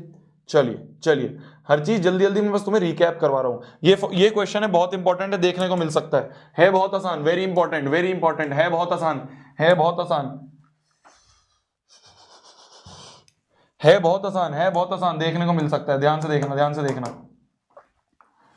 tan cot दे रखा है और यहाँ पे sec cosec है, कुछ नहीं करना, tan को sin अपॉन cos कर दिया, cot को cos अपॉन sin कर दिया, सब में ऐसे ही चेंज कर दिया, cot को cos अपॉन sin, tan को sin अपॉन cos।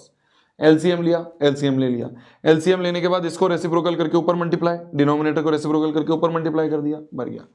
यहां पे बन रहा था साइन माइनस कॉस, यहां बन रहा था कॉस माइनस साइन, तो इसका माइनस बाहर ले लिया, तो दोनों तरफ साइन माइनस कॉस बन गया। ये साइन माइनस कॉस को बाहर ले लिया कॉमन, तो ये बन गया। अब a q minus b cube बन गया, अंदर एलसीएम लेके a q minus b cube बन गया।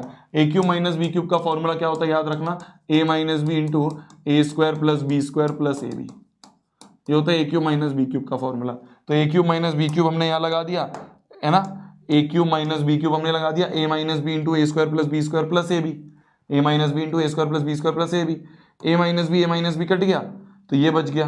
पर हमें ये कोई चाहिए, हमें क्या चाहिए, हमें तो 1 प्लस सेक प्लस कोसेक चाहिए, यहाँ पे तो उल्टा आ रहा है, तो इसको डिनोमिनेटर को दोनों में अलग अलग ले लो, ये साइन इंटू कॉस जो है अलग अलग ले लिया दोनों में, और यहाँ पे plus into sine theta into cos theta दोनों न्यूमरेटर में अलग अलग ले लिया, 1 अपॉन साइन जो होता है वो होता है कोसेक, 1 अपॉन कॉस जो होता है ये इंटू है, 1 अपॉन कोसेक जो होता है सेक प्लस ये कट 1, तो यही हमें प्रूव करना था, हेंस प्रूव्ड। तो सवाल बहुत आसान है, रिकॉर्डेड नहीं है मेरी जान, रिकॉर्डेड नहीं है, मैं जल्दी जल्दी पढ़ा रहा हूं, क्यों, क्योंकि हमारे पास टाइम कम है। इसके बाद तुम्हें पीडीएफ मिल जाएगी, हर चीज तुम एक बार देख लेना, ये पूरा जो भी लिख रहा हूं मैं इस पे बोर्ड पे, वो सारा एक पीडीएफ बना के तुम्हें भेज दूंगा मैं, ठीक है। सवाल बहुत आसान है, बस पॉइंट क्या है हमें समझ में आना चाहिए।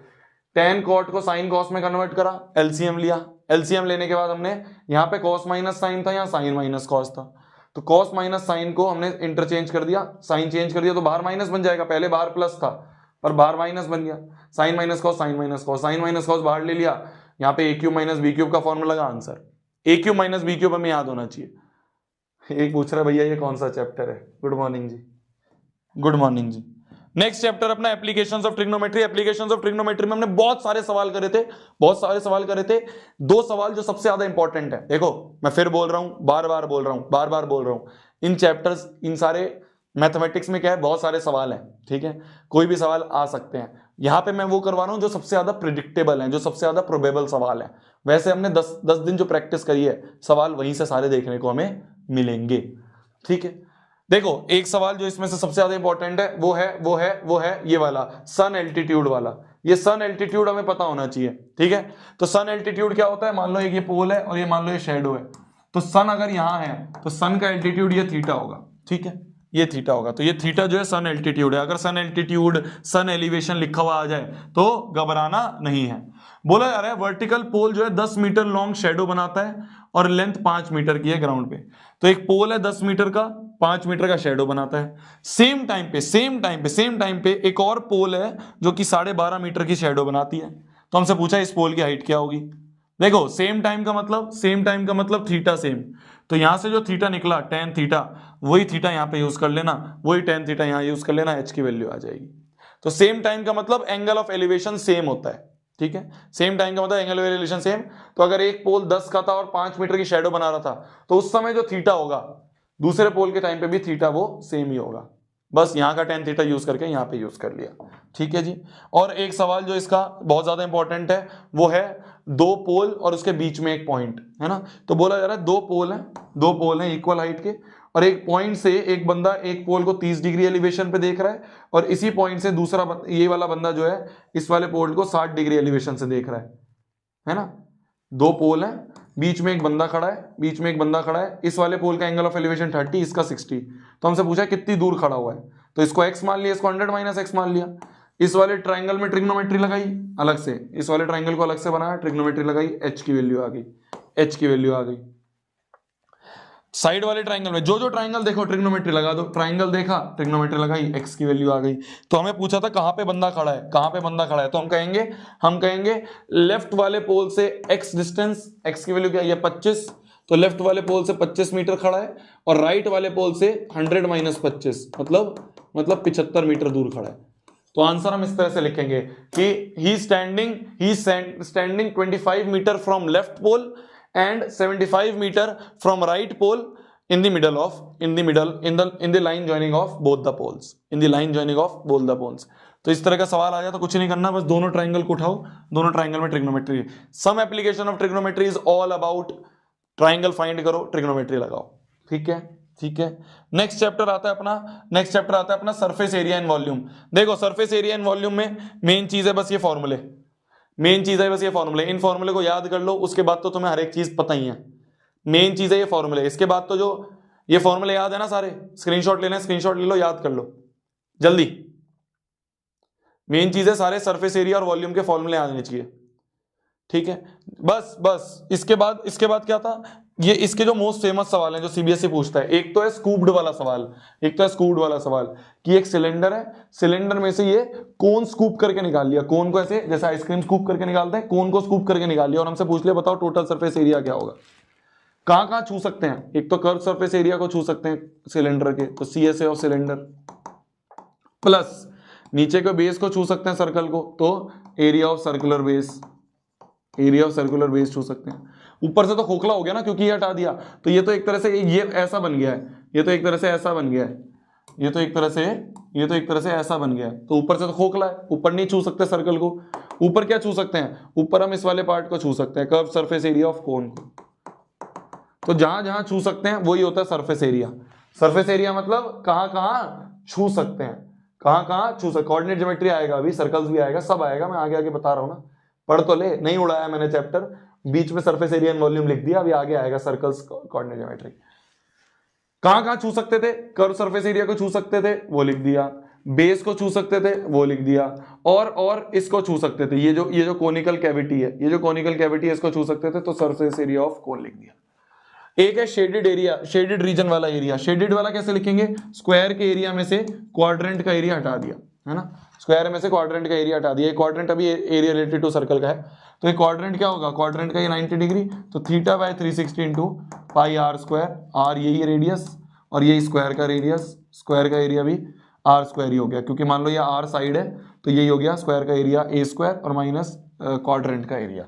ठीक है, अब बात करें अगर हम एरिया रिलेटेड टू सर्कल्स की, एरिया रिलेटेड टू सर्कल में हमें सारे फॉर्मूले पता होने चाहिए। सबसे पहले सेक्टर का फॉर्मूला, मान लो एक सर्कल है और मान लो ये एंगल थीटा है, तो ये जो सेक्टर का एरिया होता है ये होता है theta by 360 into pi r square, याद है, ये है माइनर सेक्टर का एरिया।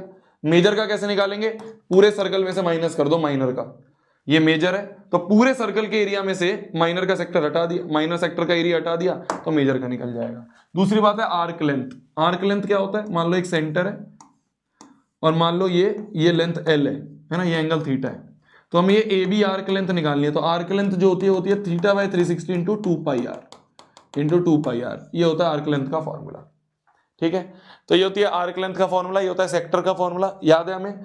इसके बाद सेगमेंट का फॉर्मूला, सेगमेंट कैसे निकालते थे, सेगमेंट निकालने का सिंपल सा तरीका है, ये सेगमेंट का एरिया निकालना है, और ये मान लो थीटा एंगल है, तो एरिया ऑफ सेगमेंट जो होता है इसका एज सच कोई फॉर्मूला नहीं होता, इसको निकालने के लिए क्या करते हैं हम, पूरे सेक्टर में से इस पूरे सेक्टर के एरिया में से, इस पूरे सेक्टर के एरिया में से इस ट्राइंगल का एरिया माइनस कर दो। तो क्या कर दिया हमने, सेक्टर के एरिया में से माइनस कर दिया ट्राइंगल का एरिया, ठीक है ना। तो पूरे सेक्टर, ये पूरा सेक्टर है पिज्जा की स्लाइस, ये पिज्जा की स्लाइस सेक्टर है, पूरे में से ये ट्राइंगल अगर हम हटा दें, ये ट्राइंगल अगर हम हटा दें तो हमें ये सेगमेंट मिल जाएगा। तो ये एरिया ऑफ सेगमेंट हमें आंसर आ जाएगा। ठीक है मेरी जान, ठीक है मेरी जान। इसका सबसे फेमस सवाल जो है, इसका सबसे फेमस सवाल जो है वो है ये एरिया स्वेप्ट बाय क्लॉक। ठीक है, कि एरिया कितना स्वेप्ट कर रही है ये क्लॉक। मान लो एक क्लॉक है, मान लो एक क्लॉक है जो कि 5 से लेके 40 तक जा रही है, 5 से लेके 40 तक जा रही है। तो ये एरिया हमें निकालना है, मतलब सेक्टर का एरिया निकालना है। सेक्टर का एरिया क्या होता है, theta by 360 into pi r square. R पता है, पाई पता है, 360 पता है, थीटा नहीं पता कि भाई ये इतनी देर में कितना थीटा करेगी। तो अगर एक मिनट हैंड है, एक मिनट हैंड है, याद कर लो, याद कर लो। मान लो एक मिनट हैंड है, मिनट वाली हैंड है। मान लो वो 12 पे है और वो 3 तक जा रही है ना। या मान लो वो 4 तक जा रही है, 4 तक जा रही है, मिनट हैंड। तो मिनट हैंड है, ये हमें थीटा निकालना है for minute hand. Minute hand हो चाहे सेकंड हैंड हो, बात एक ही होती है, आर में अलग हो जाता है। हमें पता नहीं है यहां से यहां तक कितना थीटा डिग्री घुमा होगा, यहां से यहां तक कितना थीटा डिग्री घुमा होगा। भाई मिनट हैंड जो होती है वो 60 मिनट में पूरा 360 डिग्री घूम जाती है। 5 मिनट, 10 मिनट, 15 मिनट से लेके 60 मिनट, 60 मिनट में पूरा 360 घूम जाती है। तो 1 मिनट में कितना घूमेगी, 360/60 घूम जाएगी। हमें कितने का चाहिए, हमें कितने का चाहिए, 12 से लेके 4 मतलब 20 मिनट का। 20 मिनट में कितनी घूम जाएगी, 20 मिनट में घूम जाएगी 20 इंटू 360/60। तो 20 में इतना डिग्री घूम जाएगी। ये गया 6 6 36, 12 6 12 120 डिग्री। तो थीटा की वैल्यू आ गई 120 डिग्री। ये थीटा जो है 120 आ गया। बस theta by 360 into pi r square लगा दो, ये हो गया एरिया, ये हो गया area. Theta by 360 into pi r square लगा दिया। ठीक है, तो इस तरह से हम एंगल निकाल लेते, कितना एंगल ये चली है। ठीक है, एरिया रिलेटेड टू सर्कल में यही वाला क्वेश्चन बहुत ज्यादा इंपॉर्टेंट है। अब अगर हम बात करें तुम्हारे चैप्टर कौन सा, कोऑर्डिनेट ज्योमेट्री की। तो कोऑर्डिनेट ज्योमेट्री में क्या क्या इंपॉर्टेंट है, डिस्टेंस फॉर्मूला। डिस्टेंस अगर एक x1 y1 है, एक x2 y2 है, तो डिस्टेंस क्या होगा, square root of x2 minus x1 का whole square plus y2 minus y1 का होल स्क्वायर। इसका फेमस क्वेश्चन क्या है, इसका फेमस क्वेश्चन है कि एक पॉइंट है P x, y, this is equidistant from A 2,1 and this is equidistant from B 3,2। Equidistant है, इक्विडिस्टेंस वाला क्वेश्चन कैसे करते हैं, PA बराबर PB करा, है ना। PA बराबर PB में PA डिस्टेंस लिखा डिस्टेंस फार्मूला से, PB डिस्टेंस लिखा डिस्टेंस फार्मूला से, और दोनों तरफ स्क्वायरिंग बोथ साइड्स कर दी, स्क्वायरिंग बोथ साइड्स कर दी। ये बहुत फेमस सवाल है, 1-2 नंबर में आता है। फिर बात करें अगर हम सेक्शन फार्मूला की, सेक्शन फार्मूला क्या होता है कि अगर एक पॉइंट है A, एक पॉइंट है B, x1 y1 x2 y2, एक पॉइंट है A, एक पॉइंट है B, x1 y1 x2 y2, तो ये जो पॉइंट P है जो कि m1 रेशियो m2 में डिवाइड कर रहा है, ये P कैसे लिखते हैं हम, ये P कैसे लिखते हैं, m1 x2 plus m2 x1 upon में m1 plus m2, m1 y2 plus m2 y1 upon में m1 प्लस m2। ये होता है P पॉइंट, ये होता है हमारा P पॉइंट, ये होता है हमारा P पॉइंट। ठीक है, तो ये होता है सेक्शन फॉर्मूला, ये होता है हमारा सेक्शन फॉर्मूला। एक और होता है अपना मिड पॉइंट फॉर्मूला, एक और होता है अपना mid point formula. Mid point formula, mid point formula क्या कहता है, मान लो एक पॉइंट है x1 y1 और एक पॉइंट है B x2 y2। तो इसका जो मिड पॉइंट होगा, मतलब 1:1 में डिवाइड करने वाला जो पॉइंट होगा वो होगा x1 प्लस x2/2, दोनों x को ऐड करके डिवाइड बाय 2, दोनों y को ऐड करके डिवाइड बाय 2 कर दो, ये हो जाएगा मिड पॉइंट। ठीक है, ठीक है। इस चैप्टर का एक बहुत फेमस सवाल, इस चैप्टर का एक बहुत फेमस सवाल, ठीक है। वैसे तो मैं फिर बोल रहा हूं 10 दिन में हमने बहुत सारे सवाल करे हैं, पर इस चैप्टर का एक बहुत फेमस सवाल जो पूछा जाता है वो ये है कि एक पैरेललोग्राम दिया है, एक पैरेललोग्राम दिया है, ए भी दे रखा है, बी भी दे रखा है, सी भी दे रखा है, हमें एक वर्टेक्स निकालनी है। तो एक पैरेललोग्राम की अननोन वर्टेक्स निकालनी है। इस क्वेश्चन को करने के लिए सिंपल साठ तरीका क्या होता है, पैरेललोग्राम के जो डायगोनल होते हैं ना वो बाइसेक्ट करते हैं। पैरेललोग्राम के डायगोनल क्या होते हैं, बाइसेक्ट करते हैं। मतलब कि इस दोनों का AC पॉइंट का जो मिड पॉइंट होगा M, तो मैंने क्या करा, AC का जो मिड पॉइंट होगा M वही होगा BD का मिड पॉइंट, वही होगा BD का पॉइंट। तो AC का मिड पॉइंट M की वैल्यू आ गई 3,3। भाई C भी पता है, A भी पता है, तो x1 plus x2/2 y1 plus y2/2 के M आ गया। उसी M को यूज कर लिया मैंने इसके मिड पॉइंट में, तो यही M जो है वो इसका मिड पॉइंट लिखा। तो इसका पॉइंट होगा 6 प्लस x और इसका y होगा 7 प्लस y/2। तो इससे जो मिड पॉइंट निकला उसको, इससे जो मिड पॉइंट निकला उससे कंपेयर कर दिया। भाई इससे मिड पॉइंट निकला तो 3,3 और इससे मिड पॉइंट निकला ये, इन दोनों को कंपेयर कर दिया, एक्स को एक्स से कंपेयर, वाई को वाई के कंपेयर कर दिया, तो एक्स को एस से कंपेयर करा तो एक्स की वैल्यू 0, वाई को वाई से कंपेयर करा, वाई की वैल्यू -1। तो फॉर्मूला कॉन्सेप्ट क्या याद रखना है कि diagonals bisect each other. Diagonal क्या करते हैं, बाइसेक्ट ईच अदर करते हैं, तो दोनों डायगोनल के मिड पॉइंट इक्वल होंगे। तो इस वाले डायगोनल का जो मिड पॉइंट m आया और इस वाले डायगोनल से जो मिड पॉइंट निकाला m, वो दोनों m को मैंने कंपेयर कर दिया क्योंकि दोनों बराबर हैं, बात खत्म हो गई, बात खत्म हो गई। ठीक है, नेक्स्ट चैप्टर अपना सर्कल्स। सर्कल्स की दो मेन इंपॉर्टेंट थ्योरम, सर्कल्स की दो मेन इंपॉर्टेंट थ्योरम क्या होती है, पहला कि जो टेंजेंट होता है वो रेडियस के परपेंडिकुलर होता है, पहला। दूसरा, एक एक्सटीरियर पॉइंट से जो दो टेंजेंट जाती हैं, एक तो उनकी लेंथ बराबर होती है, पी ए बराबर पी बी होता है, और ये सेंटर है अगर और ये हीरो लाइन है तो ये एंगल इसके बराबर होता है। एंगल बिटवीन रेडियस भी बाइसेक्ट होता है, ये एंगल इसके बराबर होगा, ये एंगल इसके बराबर होगा। ठीक है, ये और ये रेडियस बराबर होगा। ये हमें थ्योरम याद होनी चाहिए। ये थ्योरम प्रूफ करने के लिए आती है। थ्योरम प्रूफ कैसे होगी, थ्योरम प्रूफ कैसे होगी, हमें प्रूफ करना है पी ए बराबर पी बी। कैसे प्रूफ करेंगे, कैसे प्रूफ करेंगे पी ए बराबर पी बी? सिंपल है, इस ट्राइंगल और इस ट्राइंगल को कॉन्ग्रुएंट कर दो। क्या कर देते थे, कॉन्ग्रुएंट कर देते थे, है ना। ये 90 90 तो राइट एंगल, है ना, है ना, है ना। ये ओपी बराबर ओपी कॉमन हाइपोटेन्यूज हो गया और आर बराबर आर साइड हो गया। तो आरएचएस से मैंने इन दोनों ट्राइंगल्स को कॉन्ग्रुएंट कर दिया, आरएचएस से मैंने दोनों ट्राइंगल को कॉन्ग्रुएंट कर दिया, तो पीए बराबर पीबी आ गया। ठीक है, चलिए इसके 3 फेमस सवाल वापस से एक बार मैं रिवाइज करवा रहा हूं। 3 फेमस सवाल जिनमें से एक सवाल आना तय है, देखना। दो टेंजेंट टीपी और टीक्यू बनाए हुए हैं, ठीक है, टीपी और टीक्यू बनाए हुए हैं। हमें प्रूफ करना है एंगल पीटीक्यू, ये वाला एंगल जो है वो ट्वाइस है इस वाले एंगल के, है ना। तो इस वाले सवाल को करने का सिंपल सा तरीका है, पहला है कि भाई देखो टीपी बराबर टीक्यू है, अगर इस तरह का ट्राइंगल बनता हुआ दिख जाए ना, इस तरह का ट्राइंगल बनता हुआ दिख जाए, तो ये साइड इसके बराबर, तो ये एक्स इसके बराबर, ये एक्स इसके बराबर, तो दोनों एक्स हो गए। अब इस वाले ट्राइंगल में एंगल सम प्रॉपर्टी लगा दी, तो इस वाले ट्राइंगल में अगर हम एंगल सम प्रॉपर्टी लगा दें तो PTQ plus 2 times x, PTQ plus x जो है ये 180 होगा, ये 180 होगा। तो इस वाले ट्राइंगल में हमने एंगल सम प्रॉपर्टी लगा दी। तो मेरे को PTQ चाहिए था, वो तो मिल गया। x को एलिमिनेट करना है। क्या मैं x को इस x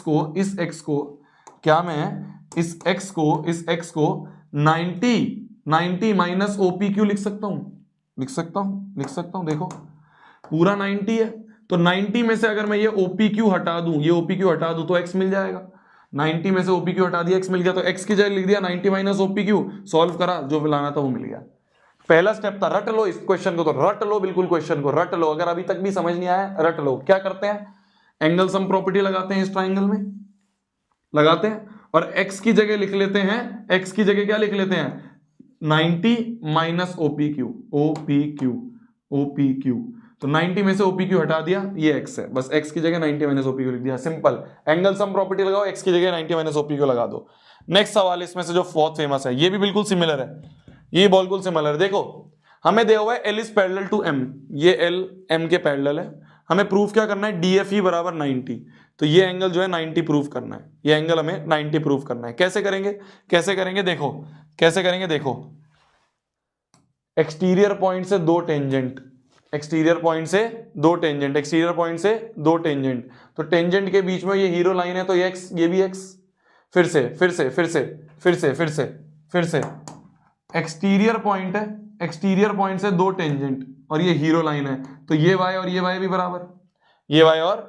बराबर, समझ गए। एंगल बिटवीन टेंजेंट्स क्या होते हैं, इक्वल होते हैं, तो हमने क्या करा, एंगल बिटवीन टेंजेंट इक्वल। अब लास्ट स्टेप क्या होता है इस वाले सवाल का, लास्ट स्टेप ये होता है कि हम इस वाले ट्राइंगल को उठाएंगे, उसमें, है ना। लास्ट स्टेप क्या होगा, इस वाले ट्राइंगल में एंगल सम प्रॉपर्टी लगाई, तो x प्लस वाई प्लस ये वाला एंगल 180, पर x और y का जो सम है वो तो 190 कर दिया हमने। कैसे कर दिया 90? देखो वापस से जल्दबाजी में ऐसा ना हो, समझ ही ना है। देखो ध्यान से देखो, ये x ठीक है, ये y यहां तक ठीक है, एंगल बिटवीन टेंजेंट बराबर होते हैं। एक्सटीरियर पॉइंट से दो टेंजेंट है, एंगल बिटवीन टेंजेंट बराबर, एक्सटीरियर पॉइंट से दो टेंजेंट है, एंगल बिटवीन टेंजेंट बराबर। अब देखो अगर दो लाइन पैरेलल हैं, अगर दो लाइन पैरेलल है, एक ट्रांसवर्सल है, तो इन दोनों का सम क्या होता है? इन दोनों का सम 180 होता है, को इंटीरियर एंगल। तो ये पूरा है 2x, ये पूरा है 2y, तो 2x प्लस 2y का सम 180 हो गया, को इंटीरियर है ना, ये दोनों पैरेलल लाइन, ये ट्रांसवर्सल, तो ये 2x और ये 2y, तो 2x और 2y का सम 180, यहां से x प्लस वाई 90 आ गया। फिर इस ट्राइंगल में एंगल सम प्रॉपर्टी लगाया, x प्लस वाई की जगह 90 रख दिया, तो DFE बराबर 90 आ गया, DFE बराबर 90 आ गया। भैया जल्दी करो इससे जल्दी क्या करूं?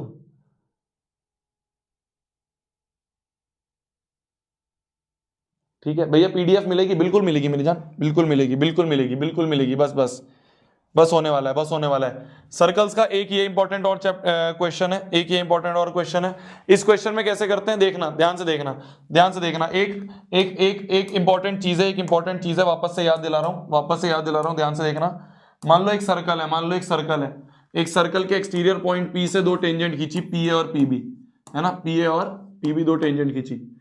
ये OP लाइन है, हीरो लाइन, और ये AB है कॉर्ड, ये AB है कॉर्ड। तो ये जो OP लाइन होती है ना, ये इस कॉर्ड को परपेंडिकुलरली बाइसेक्ट करती है, ये याद होना चाहिए हमें। ये लाइन जो है ये इस कॉर्ड को परपेंडिकुलर बाइसेक्ट करती है। ये प्रूफ भी मैंने करवाया था स्टेज 1 में, तो वही हमने यूज करा। हमें दिया हुआ था ये पूरा 8 है, अगर ये पूरा 8 है तो इतना 4 और इतना भी 4, तो ये 4 हो गया, और ये 90 डिग्री है। तो हमने क्या करा, सबसे पहले इस छोटू वाले ट्राइंगल में हमने ट्रिग्नोमेट्री लगाई। तो इस छोटू वाले ट्राइंगल में ट्रिग्नोमेट्री लगाई, tan थीटा निकल गया 4/3 छोटू वाले ट्राइंगल में।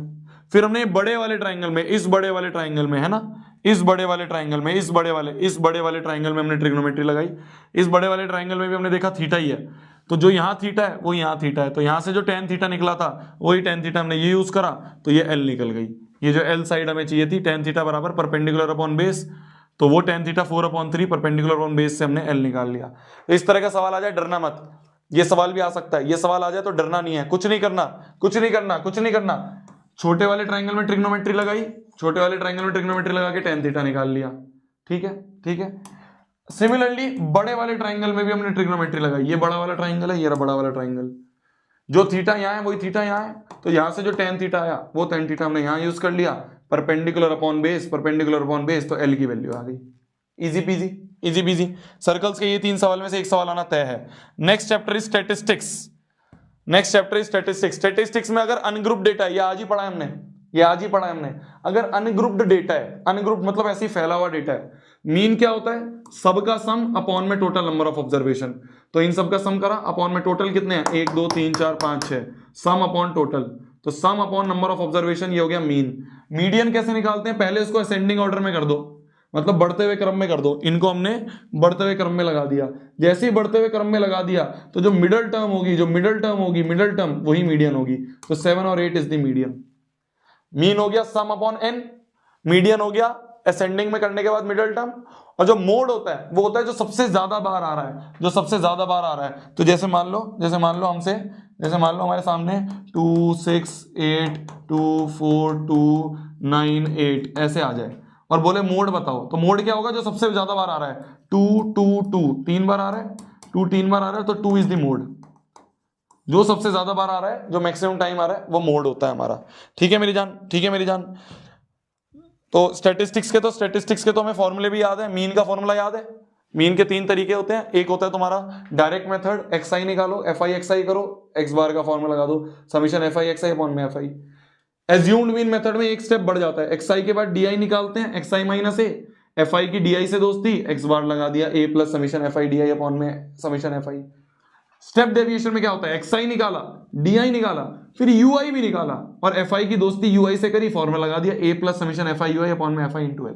तो इसके बहुत सारे सवाल करे थे, अभी सारे सवाल हमारे करने का टाइम नहीं है, तो इसलिए मैंने तुम्हें फॉर्मूला रिवाइज कर दिया। फॉर्मूला याद कर लो बस तीनों तरीके के, ठीक है। इसके बाद आता है तुम्हारा मीडियन। मीडियन का फॉर्मूला क्या है, याद है किसी को? मीडियन का फॉर्मूला याद है किसी को? मीडियन का फॉर्मूला, मीडियन का फॉर्मूला होता है, मीडियन का फॉर्मूला होता है l plus n/2 minus c f upon में एफ इंटू एच। ठीक है, ये होता है मीडियन का फॉर्मूला। बस एक चीज याद रखना, जो सी एफ लो ना, जो सी एफ लो वो मीडियन क्लास के, भाई मीडियन क्लास का ही एल लेंगे, मीडियन क्लास का ही एफ लेंगे, पर सी एफ ये नहीं लेंगे, सी एफ इसके ऊपर वाला लेंगे। बस ये याद रखना, बच्चे सीएफ में दिक्कत देते हैं, ठीक है। सीएफ जो होता है वो मीडियन क्लास के ऊपर वाला होता है, class preceding median class. Then आता है mode.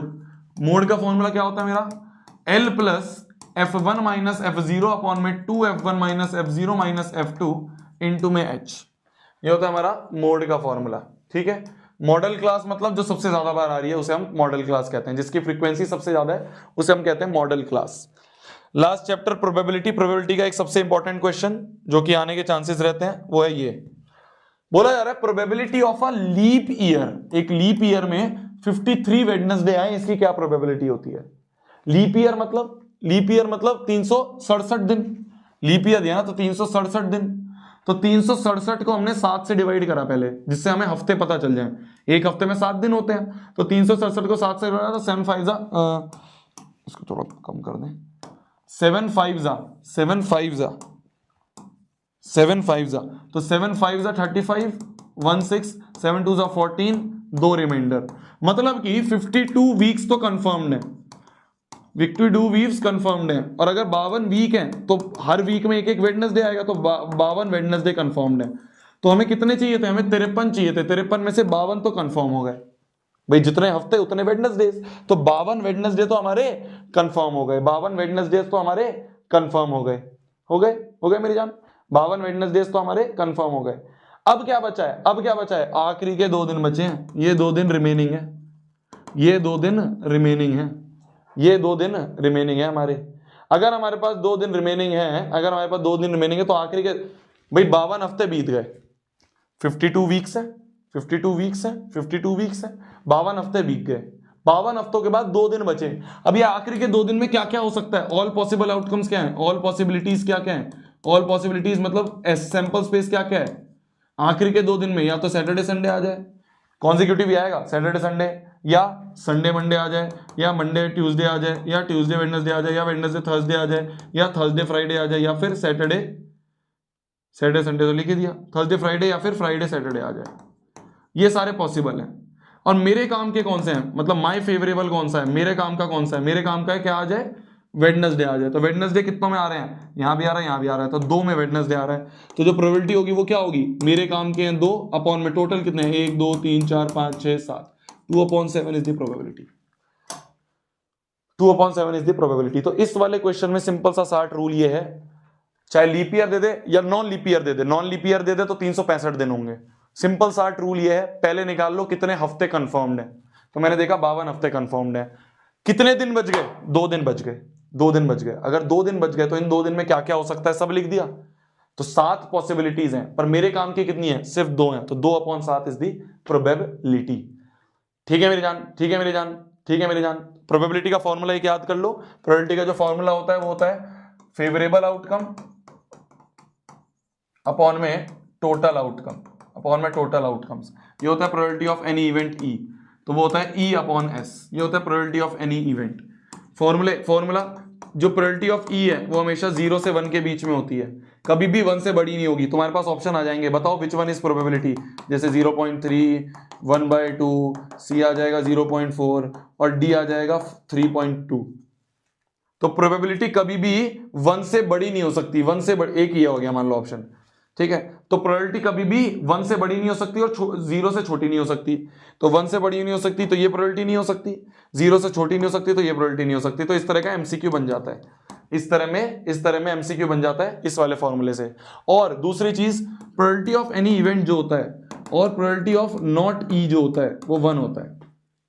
E plus not e 1 है, मतलब कि अगर तुम्हें प्रोबेबिलिटी ऑफ सक्सेस दे रखा है, मान लो 1/3 और तुम प्रोबेबिलिटी ऑफ फेलियर पूछ ले, तो प्रोबेबिलिटी ऑफ फेलियर क्या होगा, सक्सेस का 1/3, फेलियर होता है सक्सेस का उल्टा, नॉट भाई ई और नॉट ई, तो सक्सेस है और नॉट ई मतलब नॉट सक्सेस मतलब फेलियर। तो प्रोबेबिलिटी ऑफ फेलियर जो होगा वो 1 के बराबर होगा, तो प्रोबेबिलिटी ऑफ फेलियर जो होगा वो होगा 1 - 1/3 दैट इज इक्वल्स टू 2/3।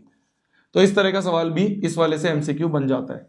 तो probability of any event plus not e 1 के बराबर होते हैं, कॉन्ट्राडिक्टरी। तो अगर सक्सेस की 1/3 है तो नॉट सक्सेस मतलब फेलियर की क्या होगी, फॉर्मूले में लगा दो 1 - 1/3 कर दो आंसर। तो यहां से भी हमारा एमसीक्यू बन जाता है। तो प्रोबेबिलिटी के एमसीक्यू इन दोनों तरीके से बनते हैं, या तो इसमें से बनता है या इसमें से बनता है। ये हमारा यहाँ पे प्रोबेबिलिटी समाप्त होता है। मैं तुम्हारा ज्यादा टाइम नहीं लिया, 1 घंटा 15 मिनट का भी अभी गए हैं, ठीक है। इसी के साथ आज के इस रिवीजन को कंप्लीट करते हैं। मैं इस फाइल को सेव कर देता हूं, ठीक है मेरी जान, ठीक है मेरी जान। ये फाइल मैंने सेव कर दी, फाइल सेव करके मैं इसकी पीडीएफ बना रहा हूं, मैं सामने सामने बना रहा हूं तुम्हारे, जिससे याद रहे मुझे, है ना। इसको रख देते हैं फाइनल रिवीजन के नाम से, फाइनल रिवीजन के नाम से मैंने सेव कर दिया पीपीटी, ठीक है, ठीक है मेरी जान। अब सुन मेरी बात, 5 मिनट, बस 5 मिनट, फिर जाइयो, बस 5 मिनट फिर चला जाइयो। सुन, ये पीपीटी तेरे को दे दिया, ठीक है, ये पीपीटी तेरे को दे दिया, इस पीपीटी को डाउनलोड कर लियो, टेलीग्राम पे दे दूंगा, नीचे ड्राइव के भी 2-3 लिंक दे दूंगा, जिससे डाउनलोड हो जाए, आसानी से डाउनलोड कर लियो, ठीक है मेरी जान, ठीक है। मैं अभी डलवा देता हूँ निमित से कह के, या 2 सेकंड लगेंगे, अभी डाल दूंगा 5 मिनट बाद। अब सुन ले मेरी बात, सुन ले, बहुत ध्यान से सुन ले, मैं 2-3 चीजें बोलूंगा important, last 5 minute, last 5 minute. कौन से सेक्शन से शुरू करना है, कौन से सेक्शन से शुरू करना है, सबसे पहली चीज होती है कौन से सेक्शन से पेपर शुरू करो, कौन से सेक्शन से पेपर शुरू करो। तो देखो मेरी जान, अगर तुम्हें लग रहा है कि तुमने भाई सैंपल पेपर किसी सेक्शन से शुरू करे और तुम्हें सही लग रहा है, तो उससे करना, जैसा तुम्हारा मन करे वैसे कर सकते हो, अगर तुम्हें पता है कैसा करना है। वरना अगर नहीं पता तो क्या करना ना, पहले मैक्सिमम मार्क्स वाला, फिर उससे कम वाला, फिर उससे कम, फिर उससे कम वाला, फिर उससे कम वाला, इस तरह से आगे बढ़ना, ठीक है। तो पहले मैक्सिमम मार्क्स वाला कर लेना, ठीक है, मैक्सिमम मार्क्स वाला कर लिया, मैक्सिमम मार्क्स के बाद उससे कम वाला मार्क्स वाला, फिर उससे कम वाला, फिर उससे कम वाला। इससे क्या होगा, मान लो 1% तुम्हारा आखिरी में टाइम कम बचा, तो तुम्हारे बस 1-2 नंबर वाले क्वेश्चन ही छूटेंगे, कम वेटेज वाले क्वेश्चन ही छूटेंगे। तो सबसे पहले मैक्सिमम वेटेज वाला करना, फिर उससे कम वाला, फिर उससे कम वाला, ठीक है। अगर तुम्हारे पास कोई और तरीका है जिससे तुमने पेपर अटेम्प्ट कर रखा है, वैसे कर सकते हो। मेरा जो सजेशन रहता है वो ये रहता है कि इस तरह से करना है। दूसरी चीज क्या क्या याद रखनी है, क्या क्या याद रखना है, सिल्ली मिस्टेक के लिए सबसे पहली चीज जो कल भी चिल्ला चिल्ला के बताइए, कैलकुलेशन को आराम से करना, बिल्कुल बच्चों की तरह कैलकुलेशन को करना। ये मत सोचना कि मैं जल्दबाजी में करूंगा। Goal is not to solve the paper fast, goal is to solve the paper correctly, paper correctly solve करना है। एक एक क्वेश्चन हमें आराम आराम से बच्चों की तरह कैलकुलेशन करना, बच्चों की तरह हमें कैलकुलेशन करनी है, बिल्कुल पहली चीज। दूसरी चीज, क्वेश्चन को पूरा रीड करना, क्वेश्चन को पूरा आराम से रीड करना, आराम से रीड करना, आराम से रीड, पूरा रीड करना, आधा अधूरा क्वेश्चन पढ़ के मत करना क्वेश्चन को, ठीक है, ठीक है। लास्ट वाले पेज को रफ पेज लिख के काट देना, लास्ट वाला पेज है उसके ऊपर रफ पेज लिख दिया और एक कांटा मार दिया, और उसी पे अपनी ट्रिग्नोमेट्री की टेबल लिख दी, उसी पे फॉर्मूले लिख दिए, सारा कैलकुलेशन इस पे तुम कर सकते हो। कैलकुलेशन आराम से करना, क्वेश्चन को पूरा बहुत आराम से, अब चिल होके पेपर देने जाना है, बहुत आराम से चिल होके पेपर देने जाना है। ये पीडीएफ दे दूंगा, इस पीडीएफ को आराम से एक बार बैठ के, अभी नहीं, थोड़ा 1-2 घंटे बाद अपना फ्रेश हो जाओ, 1-2 घंटे बाद इस पीडीएफ को एक बार ऊपर से देख लेना कि हाँ यार सारी चीजें हैं जो मेरे को आती हैं, सारे फॉर्मूले जो मेरे को आते हैं। पेपर दे के आना है, और पेपर दे के आने के बाद देखो, पेपर देने जाना, किसी से बात नहीं करनी है, तुरंत जाओ, जाके सीट पे बैठो, जाके पेपर दो। पेपर देके आने के बाद, मैंने रात को भी बोला था, मैं फिर बोल रहा हूं, 10वीं के मार्क्स से रत्ती भर फर्क नहीं पड़ता है कि तेरा आगे का जीवन कैसा होगा। सामने, तेरे सामने एक जीता जाता एग्जाम्पल है। मेरा आईआईटी नहीं हो पाया था, उसके बाद भी मैंने बहुत कुछ जीवन में अचीव करा है, उसके बाद भी मैंने बहुत कुछ जीवन में अचीव करा है। I am one of the founder of next toppers, ठीक है। मैं तेरे को ये ऐसे चौड़ दिखाने के लिए नहीं, मैं तेरे को प्रूव करने के लिए बता रहा हूँ। 10वीं के मार्क्स से रत्ती भर फर्क नहीं पड़ता कि तेरी आगे जीवन क्या होगा, ठीक है। अच्छा जाए, मैं तो कहूंगा मेरे बच्चों का पेपर बहुत अच्छा जाए, भगवान करे बहुत आसान सेट आए तुम्हारे, बहुत आसान पेपर आए।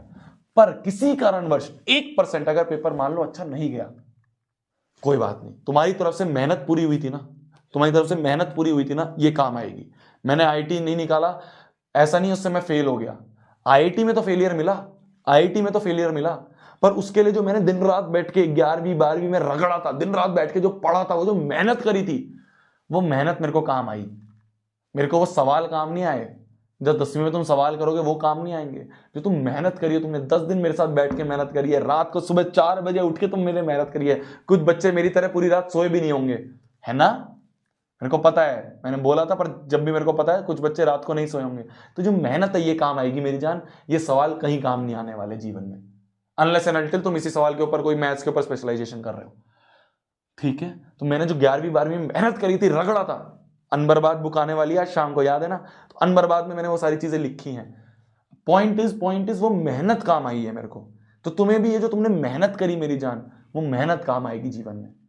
तो पेपर देके आना, पेपर देके आने के बाद कहना वाह यार पेपर खत्म, आईटी तो ठीक है अभी टाइम है काफी, पेपर देके आओ सुकून में, टेंशन फ्री बाहर निकलना है। ठीक है भाई, मेरी तरफ से मेहनत पूरी हुई थी, कर्म मैंने पूरा करा, फल देना ऊपर वाले के हाथ में, फल देना ऊपर वाले के हाथ में। मेरी तरफ से कर्म 100% हुआ था, बात खत्म, बात खत्म मेरी जान, मेरी तरफ से 100% हुआ था, मैंने अपना 100% दिया। अब इसके बाद जो रिजल्ट आएगा मेरे को स्वीकार है, मेरे को एक्सेप्टेबल है, बात खत्म।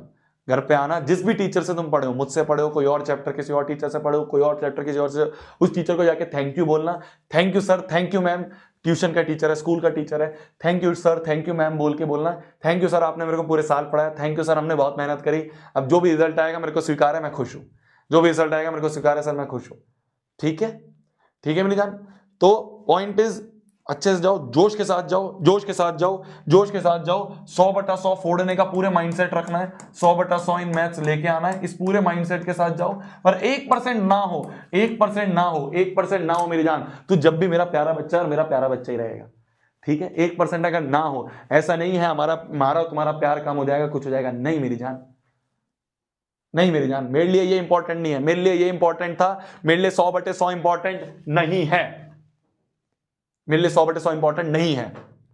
मेरे लिए इंपॉर्टेंट था क्या तू मेरे साथ 10 दिन बना रहेगा और मेहनत करेगा, और वो तूने करी, वो तूने पास कर ली, तू मेरे लिए जीत चुका है, तू मेरे लिए जीत चुका है। मुझे नहीं फर्क पड़ता तेरा एग्जाम कैसा जा रहा है, तू शोभित भैया के लिए जीत चुका है, तू मेरी जान मेरे लिए जीत चुका है, तू मेरा प्यारा बच्चा है। क्यों? क्योंकि तूने मेरे साथ 10 दिन मेहनत कर ली थी, मेरा गोल था तेरे को मेहनत करना सिखाना, और तूने मेहनत करनी सीख ली, तू जीत चुका है। अब मुझे नहीं फर्क पड़ता तेरे कितने नंबर आए, तेरे 100 आए, तेरे 50 आए, तेरे 60 आए, तेरे 70 आए, नहीं फर्क पड़ता, तू मेरा बच्चा है क्योंकि तूने मेहनत करनी सीख ली। ठीक है मेरी जान, बस जोश के साथ, फुल मोटिवेशन के साथ चीजों को रिवाइज करके पेपर देके आएंगे, जो भी आएगा एक्सेप्ट करेंगे, आके अपन शाम को बैठ के लॉन्च देखेंगे। शाम को बुक भी तो आ रही है, बुक भी तो लॉन्च देखना है। ठीक है मेरी जान, ठीक है मेरी जान, ओके ओके। मुझे नहीं फर्क पड़ता तेरे कितने नंबर आए, मुझे नहीं फर्क पड़ता, मुझे नहीं फर्क पड़ता। तूने मेहनत करी थी, तूने अपनी तरफ से पूरा बेस्ट दिया। मैं चाह रहा था हर एक बच्चा अपना 100% दे, हर एक बच्चे ने 100% दिया। 10-10 दिन बैठ के हमने 7-7 5-5 घंटे पढ़ाई करी। अरे कम नहीं होती है, कम नहीं होती, लोग रोज आए, लोग रोज आए। लोगों को जाके बोलोगे ना 10 दिन मैथ्स की तैयारी करी थी, भर भर के तैयारी करी थी, लोग रोज आएंगे। तूने वो करा, तू मेरे लिए जीत चुका है, मेरे लिए तेरा एग्जाम पास है, मेरे लिए तू जीत चुका है। You are winner of the game. बस मेरे को नहीं चाहिए 100/100, मुझे नहीं चाहिए 100/100, नहीं चाहिए यार, क्या करूंगा 100/100 का। तू मेरे लिए इंपॉर्टेंट है, तूने मेहनत करी वो इंपॉर्टेंट है। ठीक है, ठीक है, पेपर देके आओ, ऑल द वेरी बेस्ट, मेरी बेस्ट विशेष। भगवान जी, जिस भी भगवान को मानते हो आप, जो भी रिलीजन को मानते हो, हाथ जोड़ के एक बार, है ना, बड़ों के आशीर्वाद लेके, मम्मी पापा के एक बार पैर छू के, जो भी लड़के हैं पैर छू के अपने जाना। ठीक है, लड़कियां पैर नहीं छूती हमारे यहाँ, पता नहीं आपके यहाँ जैसा भी है, तो पैर छू के जाना है, पैर छू के जाके पापा मम्मी का आशीर्वाद, घर में जो भी बड़े उनका आशीर्वाद लेके हमें जाना है, पेपर देके आना है। ठीक है, जिन भी भगवान को हम मानते हैं उस भगवान को याद करके पेपर को लिखना है। पेपर अच्छा जाएगा, अच्छा जाएगा, अच्छा जाएगा, बस इतना ही बोलूंगा। ठीक है मेरी जान। भैया कौन से स्कूल में आओगे, मैं ऐसे लोकेशन नहीं रिवील करूंगा तुम्हें, मैं सिटी नहीं बताऊंगा, जो बच्चे हैं वो पहचान जाएंगे अपने आप। पैसिफिक मॉल के सामने एक स्कॉलर स्कूल है, पैसिफिक मॉल, अब मैं एरिया नहीं बताऊंगा कौन सा, जो भी है वो समझ जाएंगे। पैसिफिक मॉल है, पैसिफिक मॉल के सामने एक स्कूल है स्कॉलर, मेरे को ये पता चला है वहाँ पे 2-3 स्कूल के सेंटर लगे हुए हैं, तो उस स्कॉलर वाले स्कूल में मैं जाऊंगा। स्कॉलर है, स्कॉलर्स है, या जो भी स्कूल है, पैसिफिक मॉल के सामने है। अब वो कहाँ है, क्या है, सस्पेंस। ठीक है जी, ठीक है जी। तो इसी के साथ हमारी आज की क्लास समाप्त होती है। हमारे finally 10 out of 10 days complete हो चुके हैं, 10 आउट ऑफ 10 डेज कंप्लीट हो चुके हैं। फाइनल सेल्फी, फाइनल सेल्फी ले लो जल्दी। हो गया, हो गया, हो गया, great, all the very best. तब तक के लिए भाई पढ़ना है, फोड़ना है, कहर मचा देना है और आग लगा देनी है। ज्यादा इमोशनल नहीं होंगे, ज्यादा इमोशनल नहीं होंगे। शाम को 7 बजे अपन मिल रहे हैं, शाम को 7 बजे लॉन्च है बुक का, भूलना मत। मिलते हैं शाम को, तभी हम और बातचीत करेंगे। याद रखना बस एक चीज, जिस भी टीचर से पढ़े हो, जिस भी गुरु से पढ़े हो, डिसरिस्पेक्ट नहीं करनी हमें। तुम्हारी मेहनत, टीचर ने अपना पूरा 100% दिया है, अगर 1% पेपर अच्छा नहीं गया है तो शायद तुम्हारी थोड़ी बहुत मेहनत में कमी होगी। टीचर जितने भी यूट्यूब पे पढ़ा रहे हैं बहुत मेहनत करी है। मेरे को सबके लिए सभी टीचर के लिए, एक एक टीचर के लिए दिल से रिस्पेक्ट है। सारे टीचर बहुत अच्छे हैं, बहुत अच्छा पढ़ाया। 10 दिन सारे टीचरों ने बहुत मेहनत करी है। एक बार आके बस सबको थैंक यू बोल देना, जिनसे भी पढ़े हो, जिनसे भी टीचर से पढ़े हो, एक बार आके बस थैंक यू बोलना। पेपर देने के आने के बाद, अभी नहीं, अभी तो जंग बाकी है। पेपर देने के बाद एक बार टीचर्स को बोलना, thank you sir, thank you ma'am, आपने बहुत अच्छा पढ़ाया, हमने बहुत अच्छा पढ़ा। अगर तुम इतना भी बोल दोगे ना, मेरा काम हो गया, मेरा काम हो गया। मैंने जो 10 दिन मेहनत करी तुम्हारे साथ वो हो गई। बाय बाय मेरी जान, love you, all the very best, all the very best, love you. Paper फोड़ क्या, बाय बाय। मिलते हैं शाम को, मिलते हैं, ज्यादा इमोशनल है, बाय बाय। शाम को मिलते हैं, अभी लास्ट क्लास नहीं है, शाम को मिलेंगे अपन, शाम को मिलेंगे। बाय मेरी जान, bye bye, love you love you love you मेरा बच्चा। ले आशीर्वाद ले ले, आशीर्वाद ले ले, फोड़ के आएगा तू पेपर। बाय।